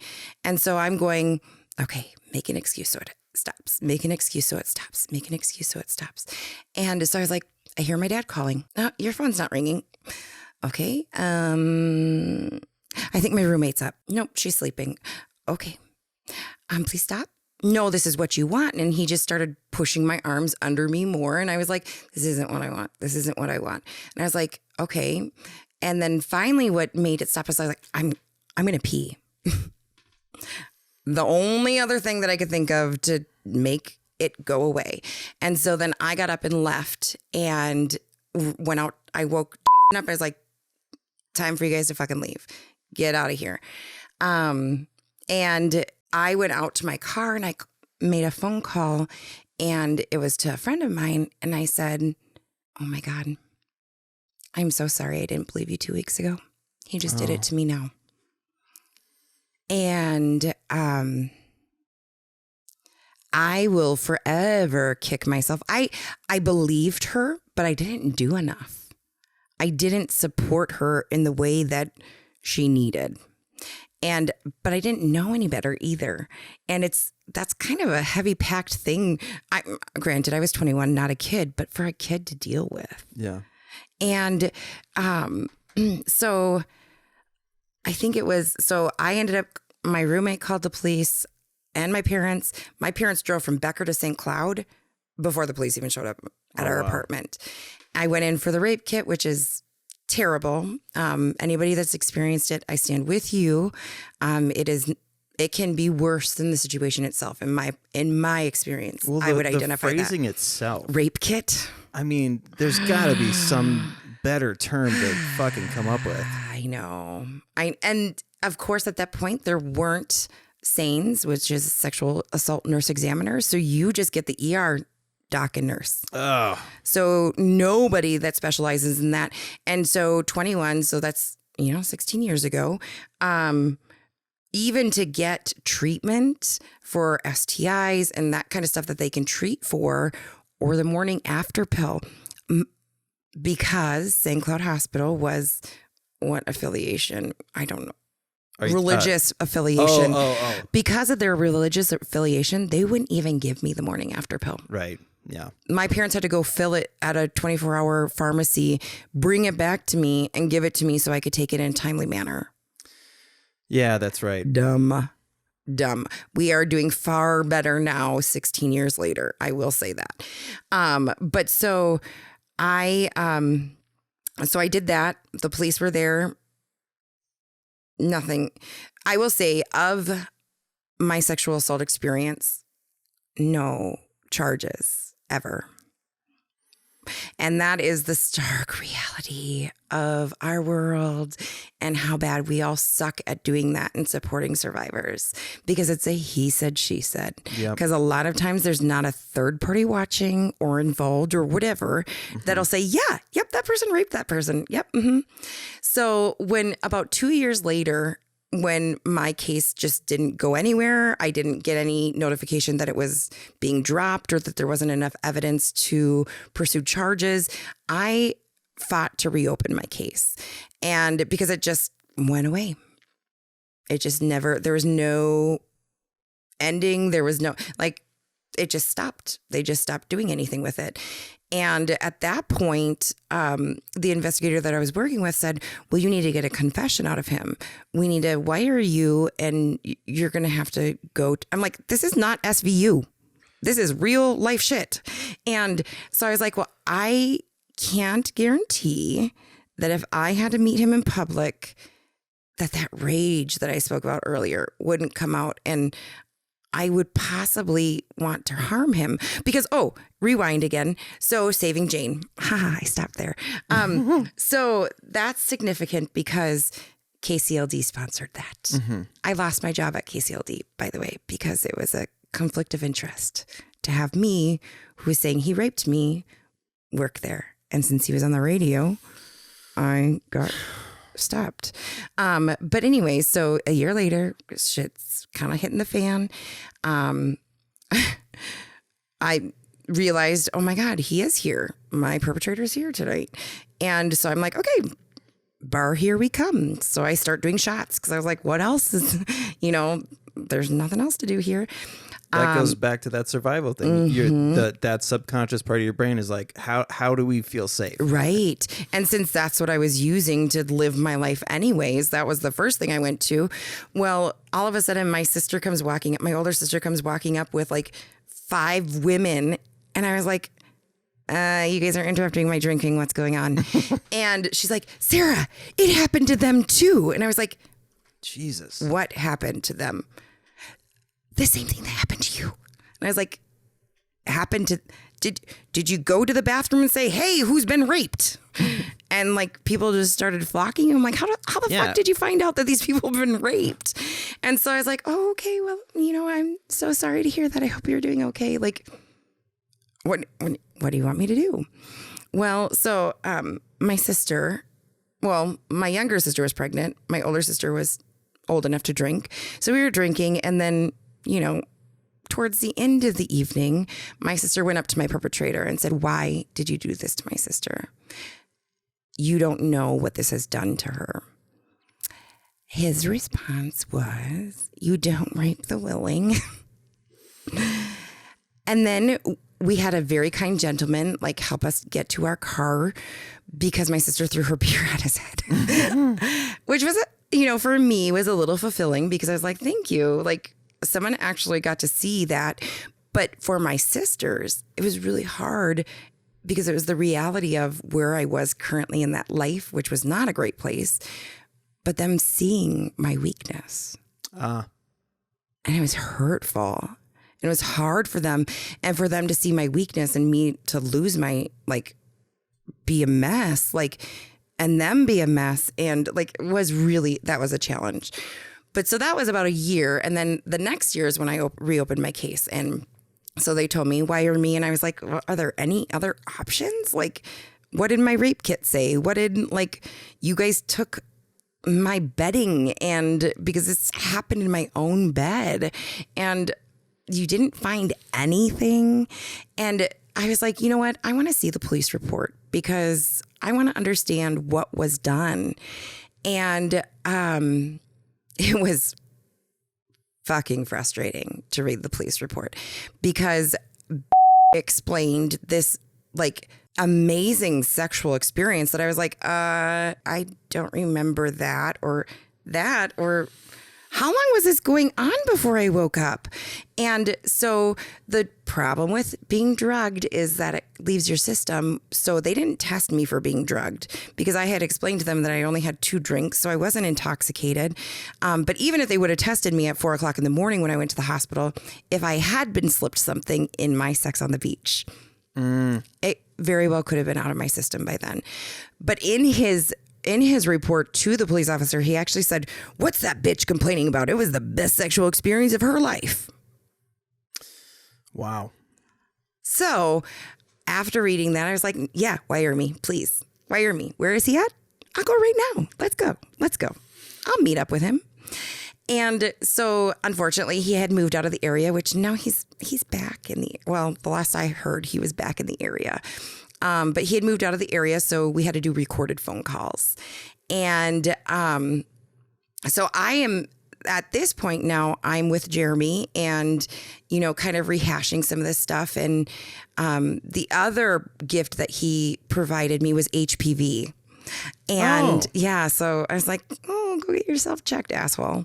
And because it was a sexual assault, at that point, there were like 44 different strains of HPV, and there were only 6 active ones that had symptoms.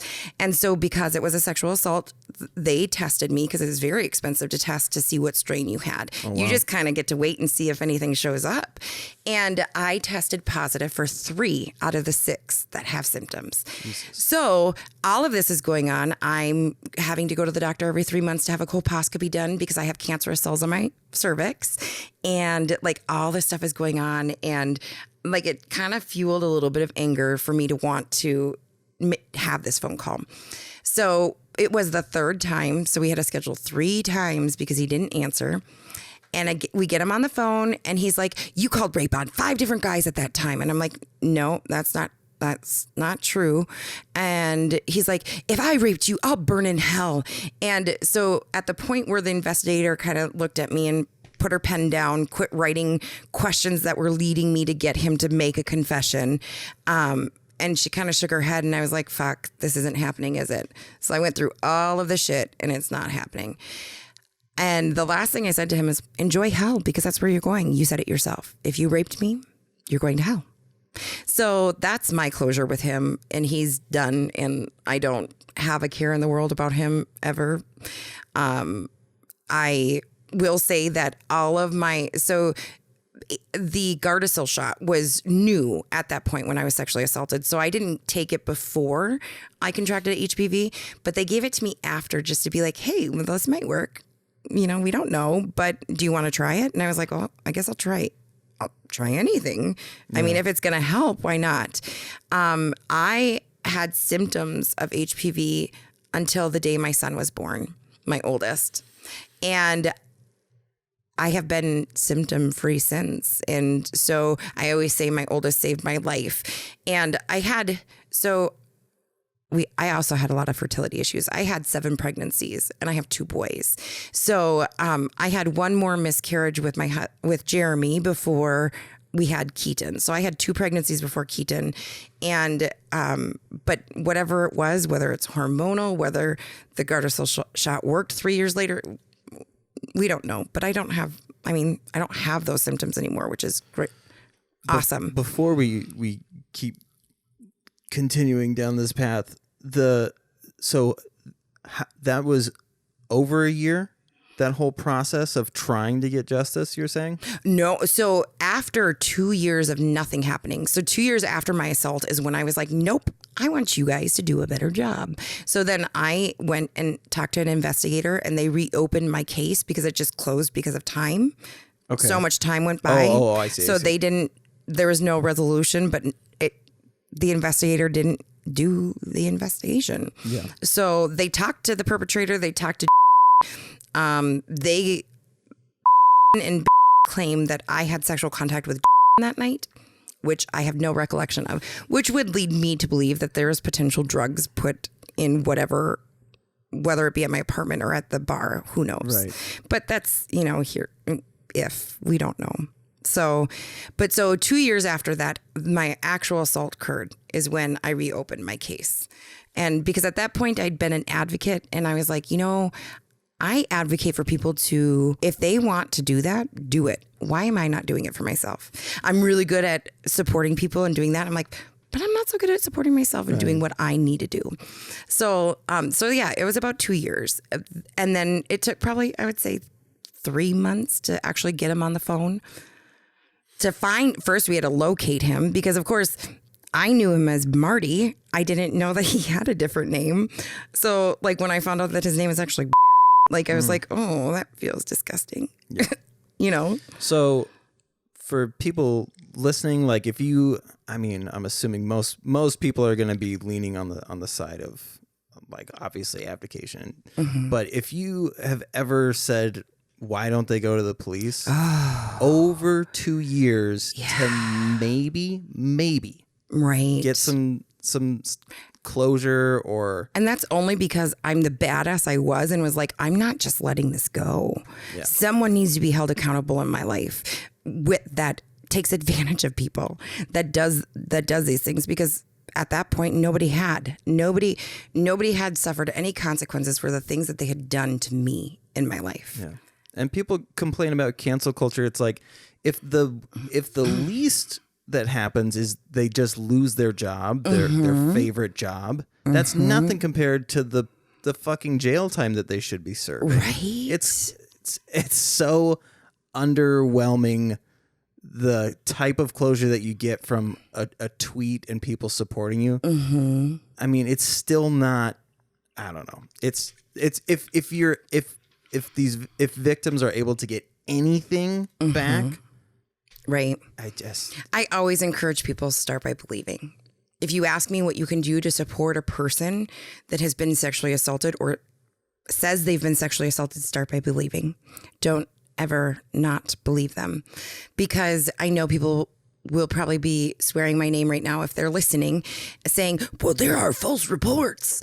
And what I can tell you is, in my years of being an advocate and working with victims of sexual violence, it does not happen as often as people understand or believe, because people want to believe that the person that they know that's being accused of that could never do that.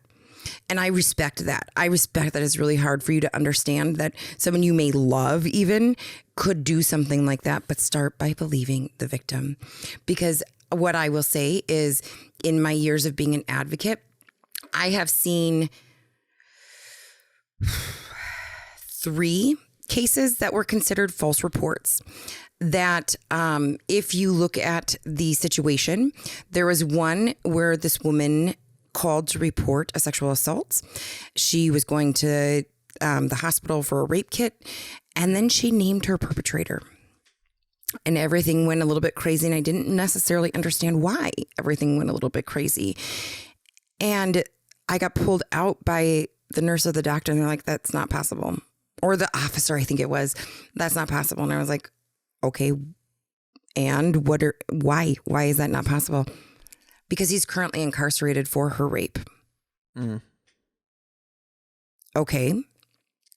So in my head, this is, flashback. Right. I was going to say trauma. Like, this is not a false report.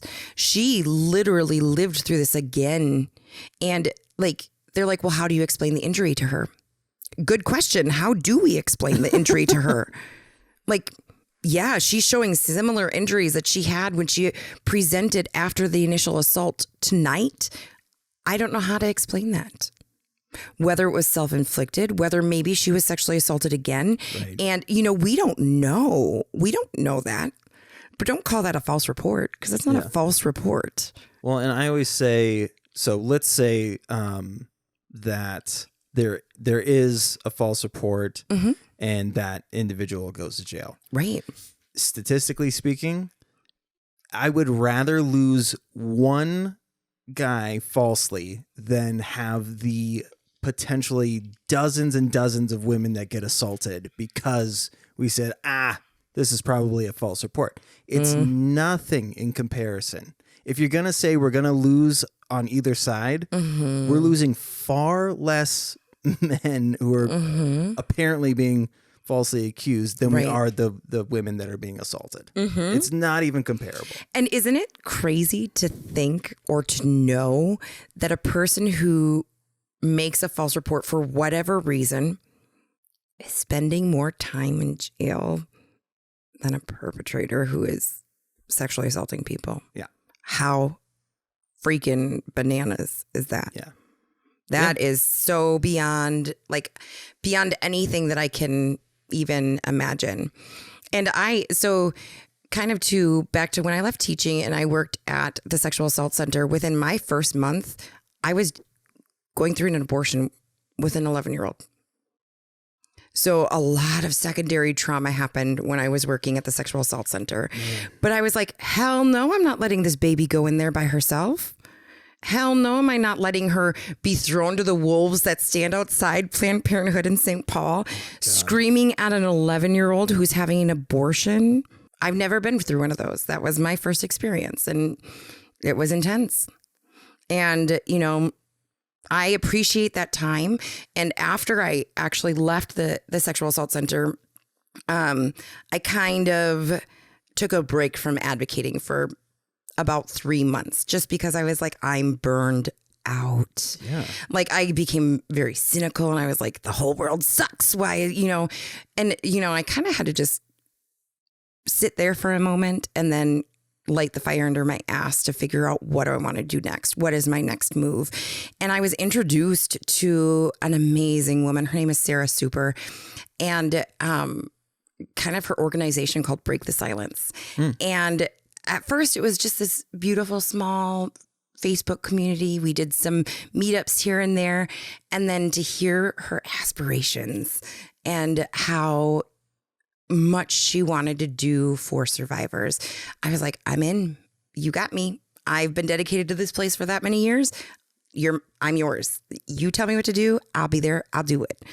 And we started talking 6 years ago or something like that about her aspirations for a memorial honoring victims of sexual violence, and kind of just talking about what that looks like and what her dreams are about that. And then she approached me and she's like, actually, we need to put together a board of directors, and we need to, because we want nonprofit status. And if we're going to raise money, I'm like, this is happening? This wasn't just a dream, some big dream that we talk about in the future, but have no end date in mind. She goes, no, this, can you, how do you feel about being the president of Break the Silence? And I was like, that's a lot. What does that mean for me? I am running a business, and, what, and she goes, well, we just need to have this. We need to have a formation. She's like, you won't necessarily have to be doing anything crazy above what you don't want to do.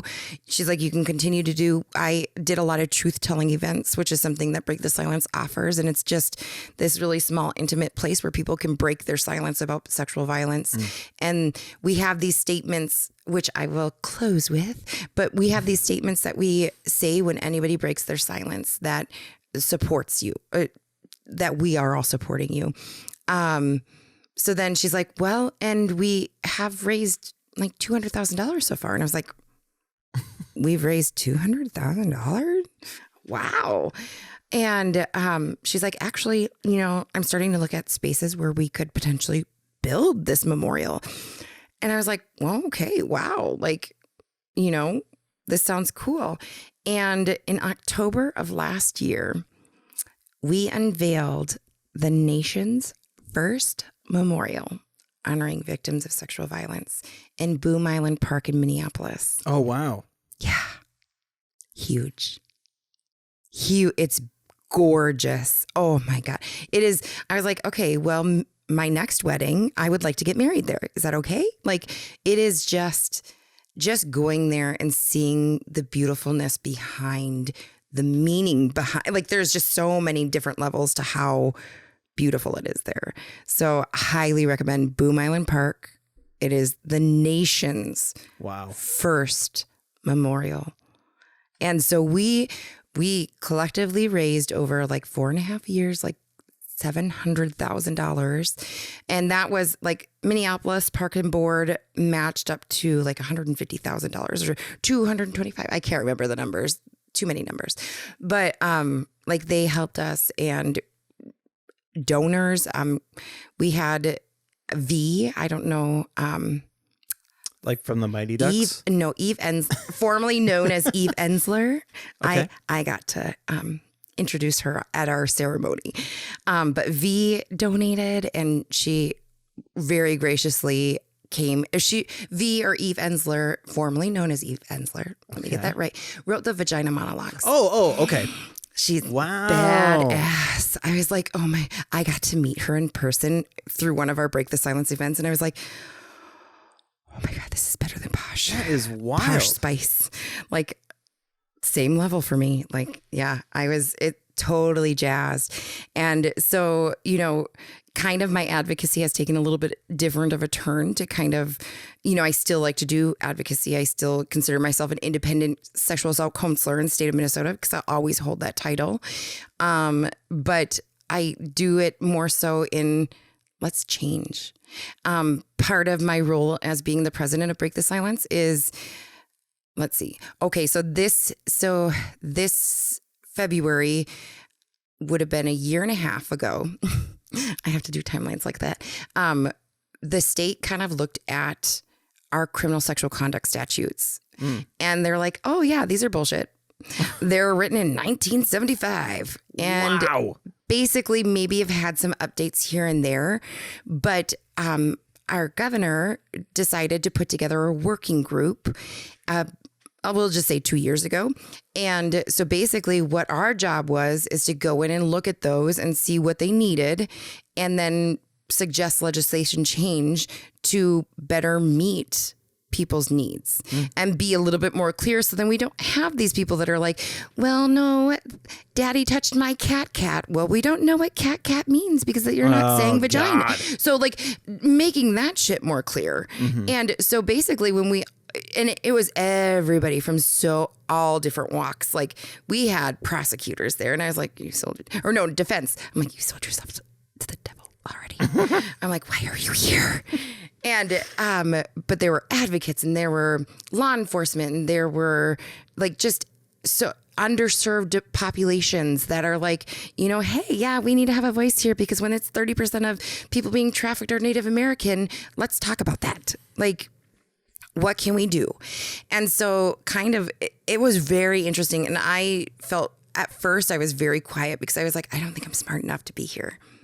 You invited me. I get it. But was it because you felt bad? Like, why am I here talking with all these big people? And I was so worried. And one of the people were like, talk, say something. I was like, I don't know what to say. I'm like, I'm the type of person that I will take 100 pages of notes and I'm coming to the next meeting with a lot to say, even if it's not about what we're talking about today, but it was what we talked about last time. And now I've processed it. And now I want to tell you what I think. And so I started opening my mouth and I was like, it was so scary because I was like, me, talking to all these, I thought big, important people, but apparently I was just as big and important as they were, which is why I was sitting at that table.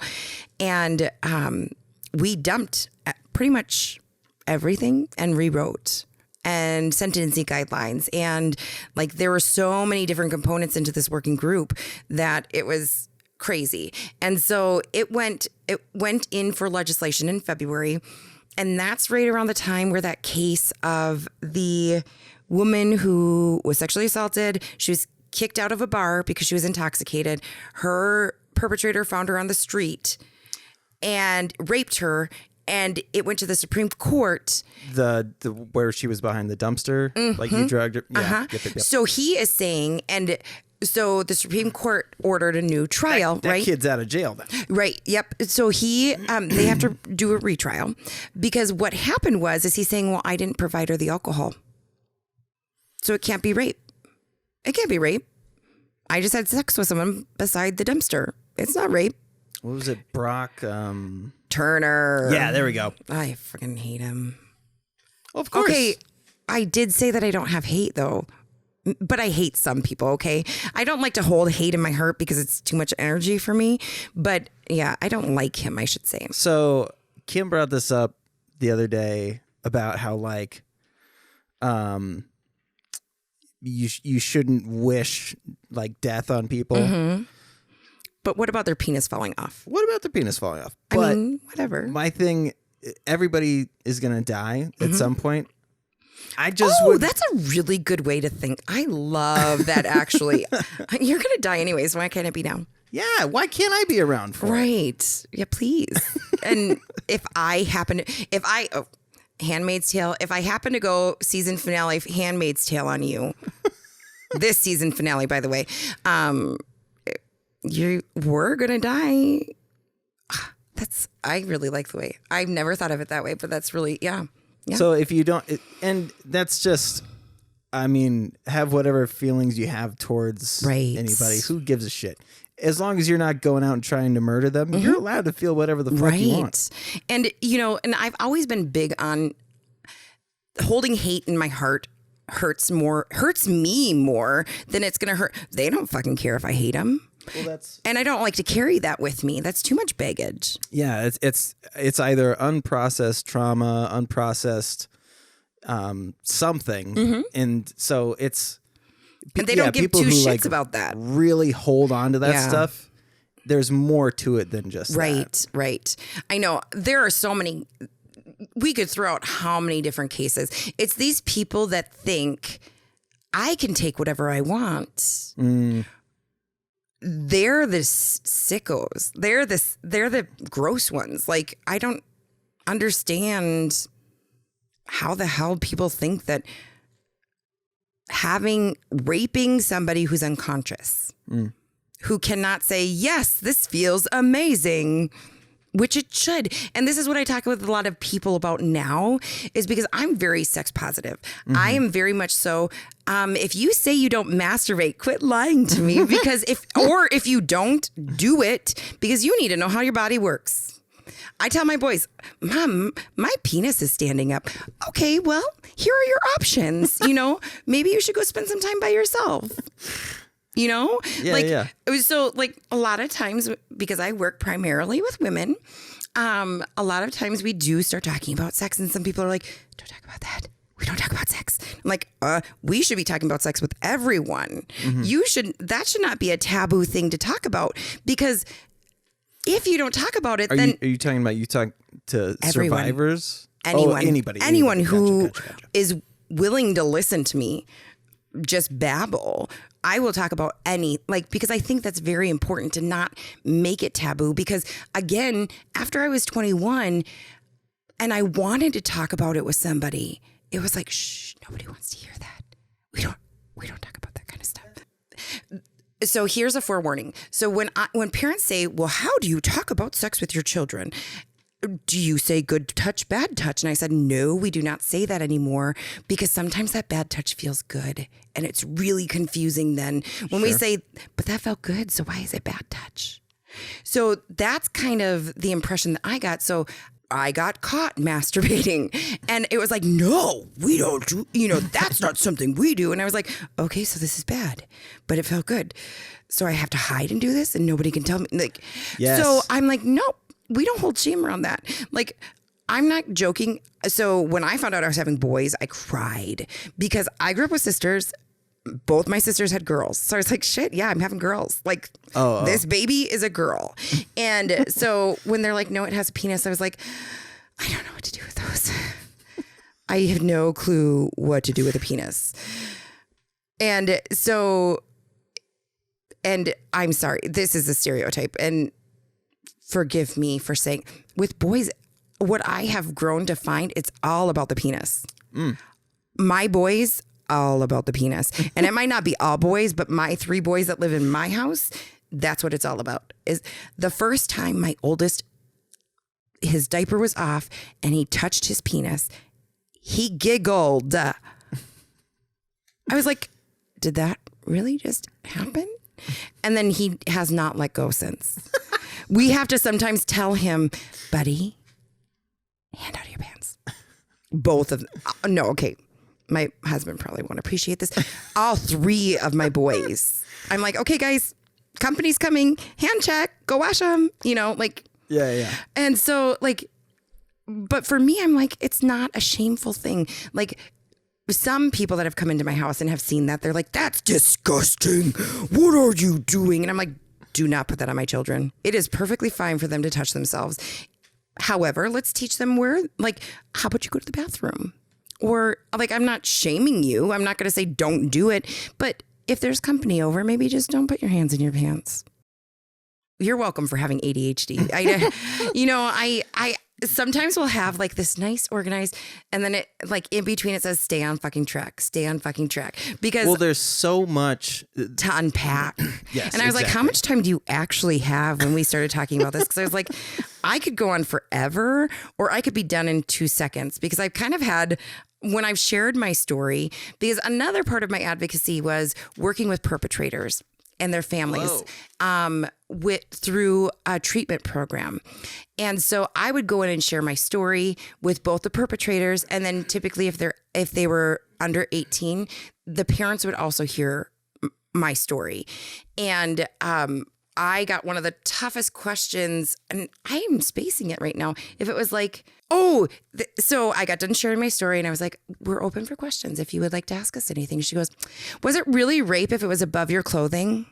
And I was like, oh yeah, your son's been here for 2 years. I remember you.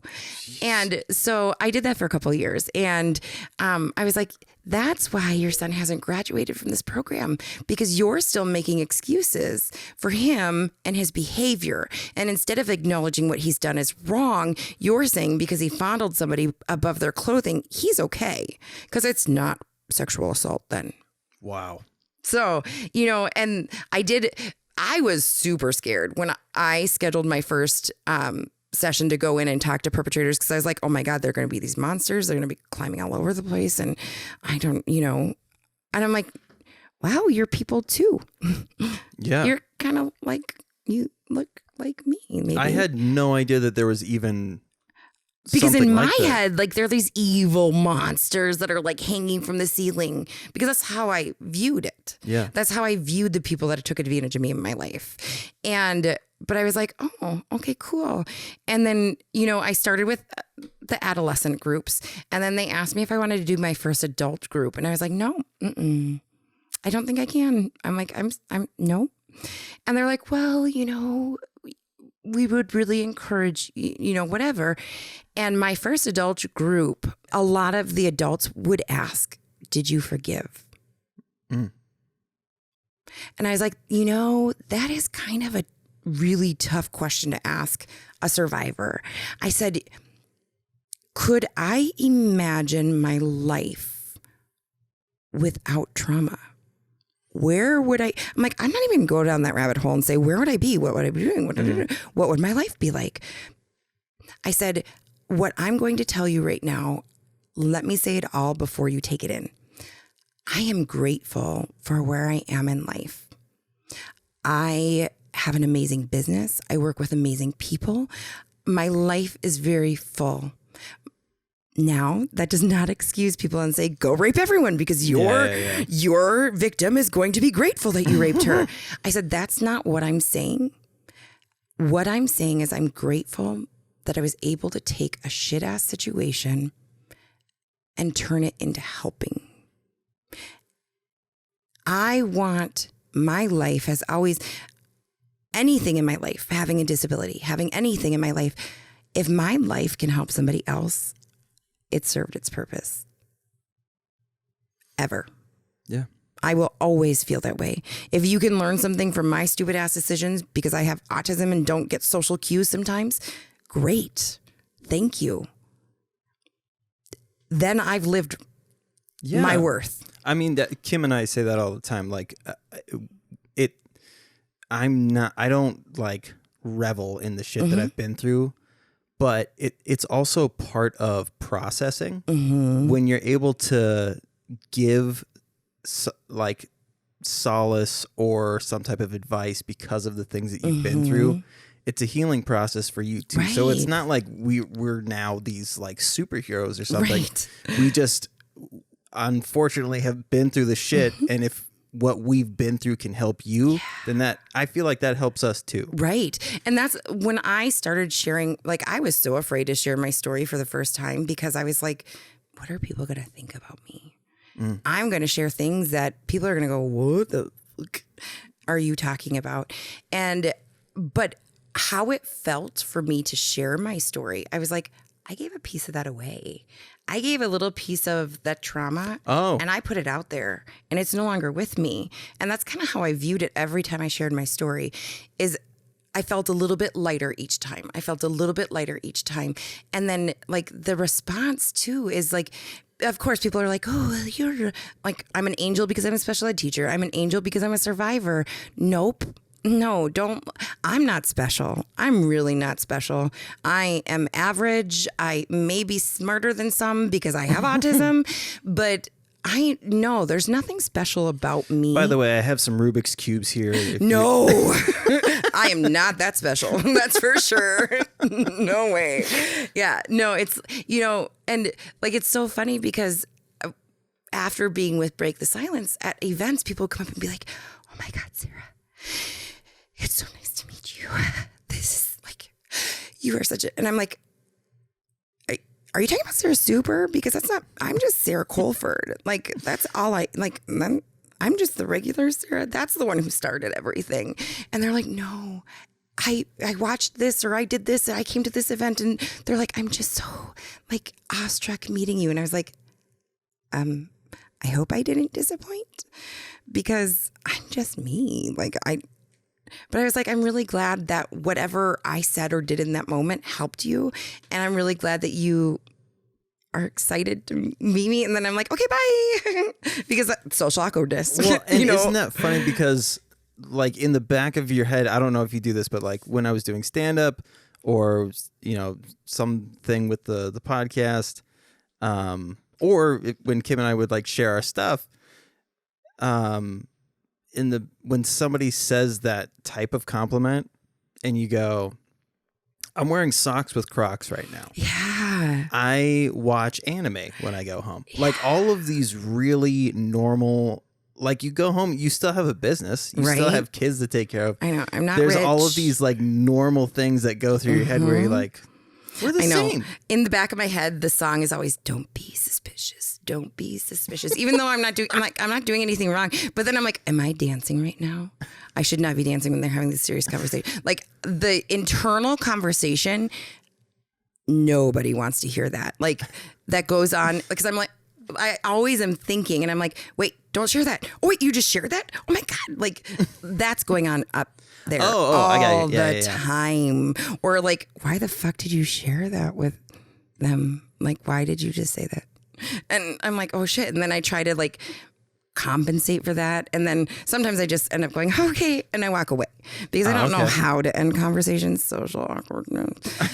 And like, I wish I could just be like, sorry, Asperger's, and then walk away. And I feel like sometimes I can probably do that. And sometimes people are like, autism isn't real, like. Well, I think that's interesting too, because I've done interviews and podcasting for about 3 years. I did photojournalism for 3 or 4 years, so I'm used to like seeing where it's gonna dip down, and so where am I gonna come in and that stuff. But like first meetings, seeing people and that you can tell when somebody's going on because they're going, okay, I'm ramping up because you're going to connect with something and go, oh, and then I'm going to let you go. And like, there's this like volley back and forth where they're like, I'm just going to keep going, more information. And then you're going to connect with something. And then it's your turn. Right. Yeah. Yeah. I don't converse well. Like I try my hardest. And sometimes like I would say that I like 100% extrovert, 100%. But now that I'm older, I'm like, don't talk to me. Like, especially when I'm cleaning and people are like, I'm like, I have a headset in. Do you not? That is your social cue. You don't understand them either. Cool. But that means I don't want to fucking talk to you. Like, I muted your call because I don't want to talk to you. Like, you know, and I don't, Yeah. you can't tell somebody that, oh, hello. Yeah, no, I didn't answer your phone call because I didn't want to talk to you because I had enough today. I peopled too much. Too much. Oh my God. I love that. Oh my. And sometimes when my kids want me to people with them, I'm like, dudes, do you know how much peopling I've done today? Like, that is not. So if you ever hear my kids say they've peopled too much or I'm not peopling with you, you can just say thank you or you're welcome maybe in advance because I'm like, yep, nope, I've peopled. Like, you're good. I mean, I'm obviously going to have you back on for more stuff because this is I would love to. So much fun. So Break the Silence.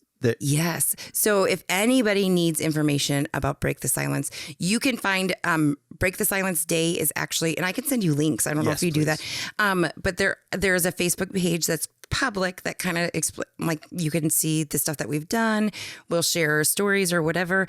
There is a private survivor community that is on Facebook, and nobody can see that you're in it. Nobody can see that you post in it, and it's something that we would have to someone that you're friends with that is a part of that group would have to add you to. If you listen to this podcast and it brings anything out and you don't know where to go, I always tell people rain.org has a text line. RAIN is our national, it's RAINN.org. And then there's a phone number that you can text to. They can also help you find your local sexual assault center that would be in your area because it's all broken up. Like the one that I worked at in St. Cloud was Benton Wright, Stearns County. So there's 4 counties that we worked with. So that is our national level. That's a great resource. MINCASA is the Minnesota state level advocacy program, and that kind of oversees all of the smaller advocacy programs throughout Minnesota. So if you need to talk to anybody and you don't know where to go, start at rain.org. They can help guide you to your local if you need to talk to somebody.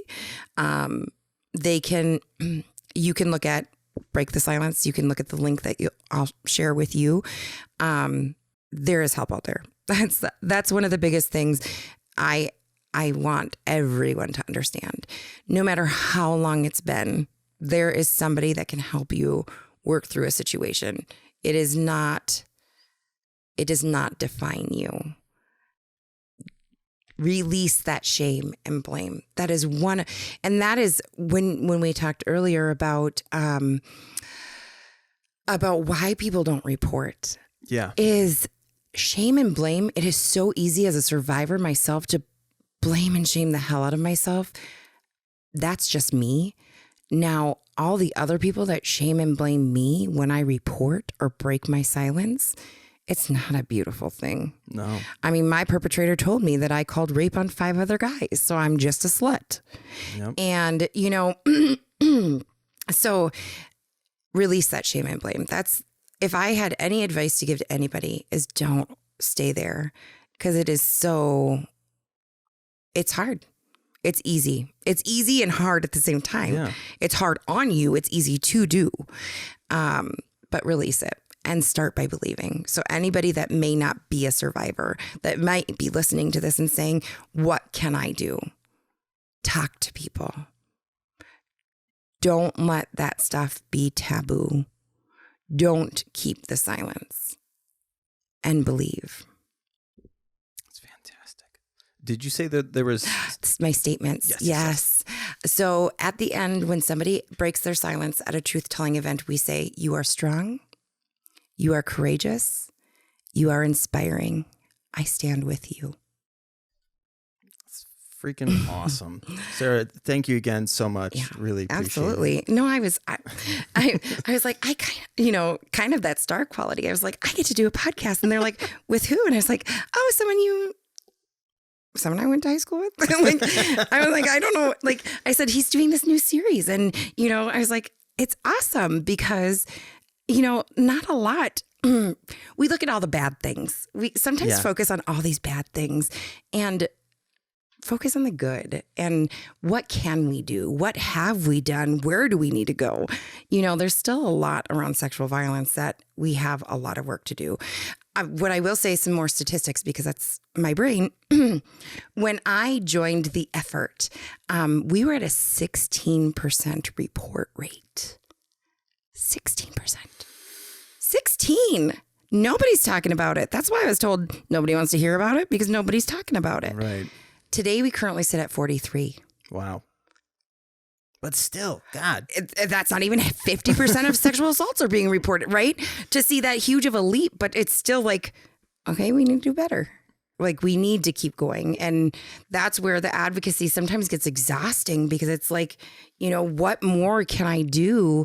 And then I have to light that fire under my ass, because I have to keep passionate about it. I can't give up, because this is never going to go away. Yeah. And I will say, when like my nieces turned 5 or my kids turned 5, that was so hard.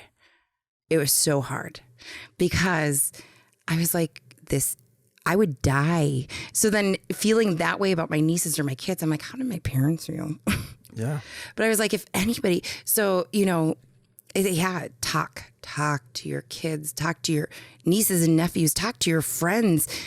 Make sure somebody's talking to them. And if they don't know how to say it, you don't know how to say it, contact somebody that can help you. Because there's always somebody at the centers in your local area that would be able to help you come up with the right words to say. Or contact me, because you know what? I am passionate about teaching our kids healthy relationships, so they don't have to endure what I went through and what I felt about it. Yeah.